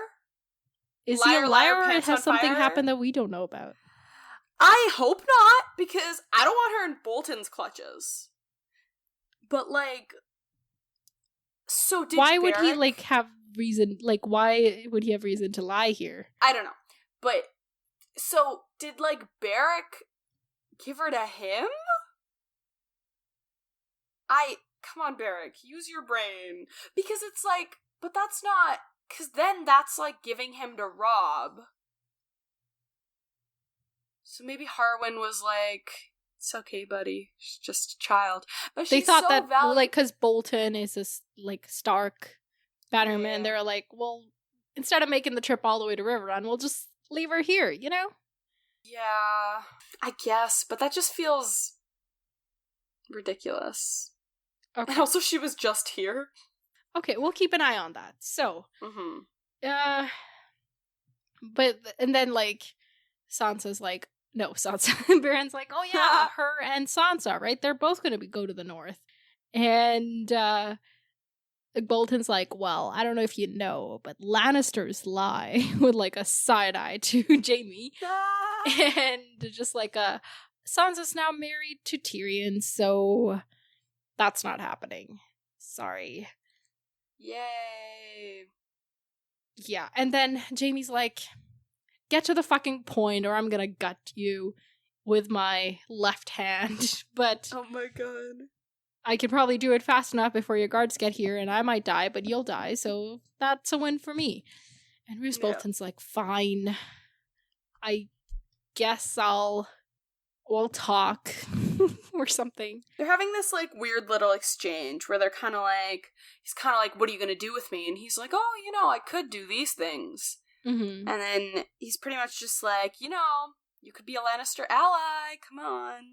Please Yeah. don't kill me. And then Brienne kind of chimes in and she's like, hey, Yeah, that's what Catelyn wanted, was for him to be returned for her daughters in exchange. And yeah. Bolton's like, well, I thought that this was an escape, not an exchange and all of that. And you commit treason, girlie. Yeah. And Jaime's like, oh my god, I'm not even worth a girl anymore. Oh my god. The goats even the trade by cutting off my hand. Oh my god, this is not the chapter for this kind of heat. Oh, I hate it. Folks, it is so hot that my thoughts are, like, legit foggy. I can't even string two thoughts together. I'm trying. Oh my god, I feel that. We can't turn on a fan because the recording. Okay. Oh my god. If I faint, okay. it'll be for the podcast. Oh my god. But yeah, like, Brienne's kind of going on about this, and, like, and Jaime's like, hey, like, it's fine, he's not gonna kill us, we wouldn't be here. Mm-hmm. And then Bolton's like, don't worry, like, would you be happy if I tell you that I'm planning to send Jaime on? Just, like, sit down and, like, listen. And then he's kind of like, they're talking about Vargo in my way. Yeah, Vargo Hoat is smarter than he appears. Because he's in a tough position because he betrayed Tywin and Tywin does not take that lightly. So he's gonna die unless the Starks win. Yeah. So he needs to ensure the Starks win, or he needs to hand you over to the Karstarks in exchange for safe haven as Lord of Karhold, Yeah. But does he really think Tywin's not gonna find him as Lord of Karhold? Yeah, but he's harder to get to, No, I guess. Any bit of distance between him and Tywin is on his Good. side, like, better, yeah. And he cut off Jaime's hand, not just because he likes cutting off limbs, but he wanted Jaime to be of less value to Roose Bolton. And if Roose Bolton were to, fulfill Catelyn's thing and send Jaime on, then Tywin would be like, Roose Bolton, you cut off my kid's hand, I'm gonna kill you. So if you want me to send you on, you gotta tell him that I didn't do this. That's, like, the agreement that they're making. Yeah. I think I got through so many pages of that. Yeah. There was just one part where, like, they just kind of mentioned, like, they were talking about Robb, like, oh, like, because Brienne was kind of like, Robb, slay! And then Bolton was like, okay, but, like, he's he's won every battle, but he's lost all of these different things. Like, if he was Mhm. older, like, he would have just bent the knee. But I'm like, as soon as he was, like, these people don't get it. I feel like as soon as he was crowned king, it was too late. He either loses all of his people or all the losses he suffered now. Like, do you know what I mean? He couldn't have backed, as soon as he got that crown, he literally couldn't have backed down. Yeah. You know? But all these people are just like, just bend the knee. But it's like, he literally can't now. Right, but also, like, Robb Stark, like, he is young. If it had been somebody older, then people would have, like, already had a pre-existing relationship with them. So it might be easier to, like, ease it over, you know, the decision of, right. like, Ned bending the knee. People would be like, yeah, it's good old Ned. He knows what he's doing. Whereas, like, with Robb, everybody's like, I know better than him because I'm older. Like, yeah. That's true. That's kind of, like, the whole thing. So, yeah, status. What do you call them? Bolton. They're like, I don't know. They give me the same vibe sometimes, you know? Interesting. I don't know why. Maybe it's just because we're reading 2 chapters with them back to back. And they're both leech people. So, right now. Yeah, maybe that's it. So the Leech Lord is, he's like, I'll send you on to King's Landing as long as you tell your dad I'm cool. And he doesn't come kill me. Yeah. Oh my god. And Brienne is like, well, yeah, that and the return of Catelyn's daughters, right? Yeah. And this is actually when Bolton reveals that Sansa has been married to Tyrion. And Jaime's like, oh, I bet Tyrion's really happy with that. I remember how happy he was with his little crofter's daughter for a fortnight. Which is a my god. weird thought, Jaime. What the hell? Yeah. So Bolton's like, it doesn't matter what Tyrion said. He's married to her now, and that's that. So Jaime's gonna go to King's Landing. As for you, I never said you could go because I can't deprive Vargo Hoat of both of his prizes. Oh my god. So if I were you, I would worry less about Starks and more about Sapphires. I hate it here. Okay, let's talk about all of that. That was like a lot. That was so much. Oh, we should have done like 1 chapter at a time this time. This was too much. Brienne, what's gonna happen with her? Maybe she'll escape. Okay. I'm trying to be hopeful. We're just gonna do like quick spitfire answers, okay? She's gonna escape. Okay, Jaime. He's gonna go to King's home. Landing? Yes. He'll get there? Okay, my thoughts are, I'm like, is this a trap? But then I'm like, why would he set up this elaborate trap? He's probably gonna let him go, so he's gonna get there. Okay. Will he tell Tywin that Roose Bolton didn't cut off his hand? Ooh. Yes, he will. Will Tywin then listen? spare Roose Bolton his wrath? No. I don't understand this, because at first I was like, how is he just, like, believing him right now? Like, he's like, oh, I trust you, yeah, it'll work out. So then I was like, it must be a trap. But, like, I don't think it's a trap, because why waste his time doing all of this? But then maybe it's like, he had a spy who overheard the bathroom conversation, and he's like, this guy actually has more honor than we all thought, so I'm gonna believe his word. Of course, yeah, because Bolton has honor. Okay, yeah, let's talk about that. So what do you think, what? Just what? What of what? You're like, I don't trust this guy. He's treasonous. He's a traitor. Yeah, so he's just letting him go? That is what Catelyn arranged. But he's not Catelyn. I feel like Roose Bolton is like a what does each action get me kind of thing. And if he returns them to Edmure or like Robb, he's like, that's not really going to get me anything. Whereas if I return him to Tywin and if we end up losing, he might like spare me, you know? He's like hedging his bets a little bit. I don't like it. If he was truly... Well, obviously nobody likes somebody that's like playing both sides, but like... I don't like it. I hate this. Like, he's terrible, and I totally saw this coming. So, is Robb gonna find out about this and then, like, kick Bolton out, or what? I think he might, like... I don't know, because how's he gonna spin this? Obviously, Rob's gonna find out somehow, someday. Or is he just hoping that, like, by that point, he's like, you know? Like, I just That don't they're understand. BFFs and it doesn't matter. Yeah, which, that also makes no sense. But, like, I just don't understand how he's gonna spin this. Because he has to. Because Rob's gonna be like, dude. Like, the only thing he can be is like, you're a kid, like, be quiet. But, like, maybe he can be like, I just wanted to fulfill Catelyn's wish. This was my gift to her as a mother, you know? He definitely can't. Like, that could be the way he can spin it. Not that that's the reason he did it. Yeah, but I think Rob will see through that easily. Yeah, maybe. He definitely will. Okay, so Rob's gonna find out, and then what? Like, you gotta give me a what? Rob's gonna find out, and he's gonna have to condemn Bolton, but, like, he's literally one of our most powerful allies right now, so we kind of need him to do his thing. So it'd be like he gets the phrase, but loses Bolton's. Yeah. Okay, there's other things to predict on that I can't remember. So this wedding is happening. They still haven't given us a date. How are we supposed to RSVP? You were like 7 days. No, 21 days. So it's True. happening at some point. Yes. You don't think that Jaime got rid of, or somebody got rid of the rest, like maybe Jaime didn't, but maybe somebody else got rid of the rest of the wildfire in the city? It's just hanging out there? Yes. Is that gonna, like... Yes. What?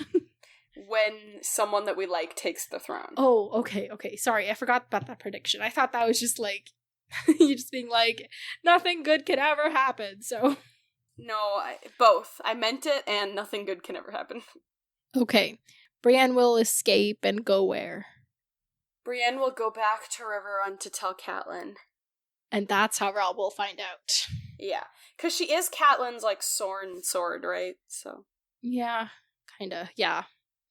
Will anybody else ever learn of Jaime's, like, deeds for the city? Brienne might tell people. Who? Catelyn. Rob.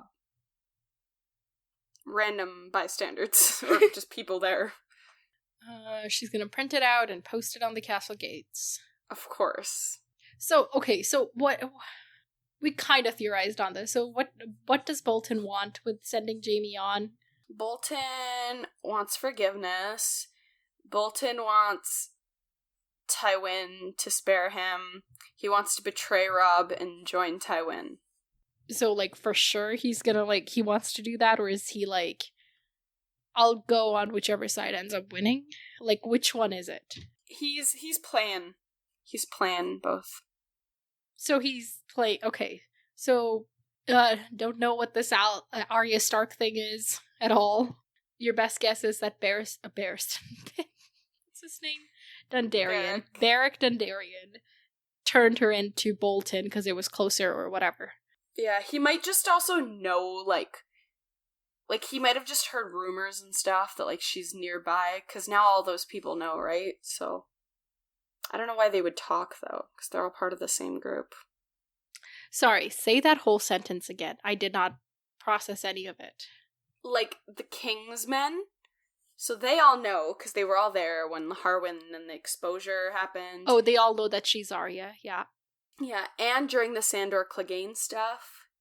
So I think maybe Bolton just kind of secondhand found out and is like, oh, I'll send my people out and we'll get her, you know? So she doesn't have her yet, but he's, like... on his way to? Possibly. Okay. Alright. I think that's everything. I think we're heat stroked out. Yeah, we really are. Okay. Oh, look at that. Is that right? Okay, we're reading 3 chapters next time. Let's go with Jon, Dany, Catelyn. Okay. Well, none of those. Really? We're reading chapters 38, 39, and 40. Chapter 38 is Tyrion. Ooh. Okay. So last time he was master of coining, miserably married, looking at some swords. Okay, I feel like Did Tywin give him anything to do? He was like, find money. Oh, okay, yeah. So he'll be finding money. Hopefully their marriage, they're becoming friends. Maybe, hopefully. Maybe they hear about Jaime more. All right.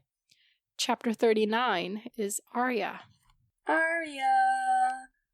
So we might see what we assume in this chapter. Yes, sir. Okay. Chapter 40 is Bran. Bran the man. Okay, well, last time we saw him, he heard the story about Lyanna, I think. Mm-hmm. The tourney at Harrenhal, once again, Harrenhal. Of course.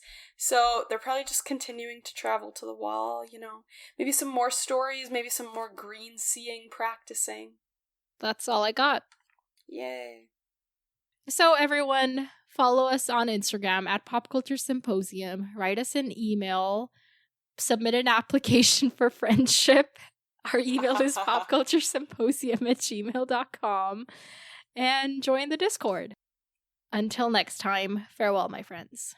Talk to you later.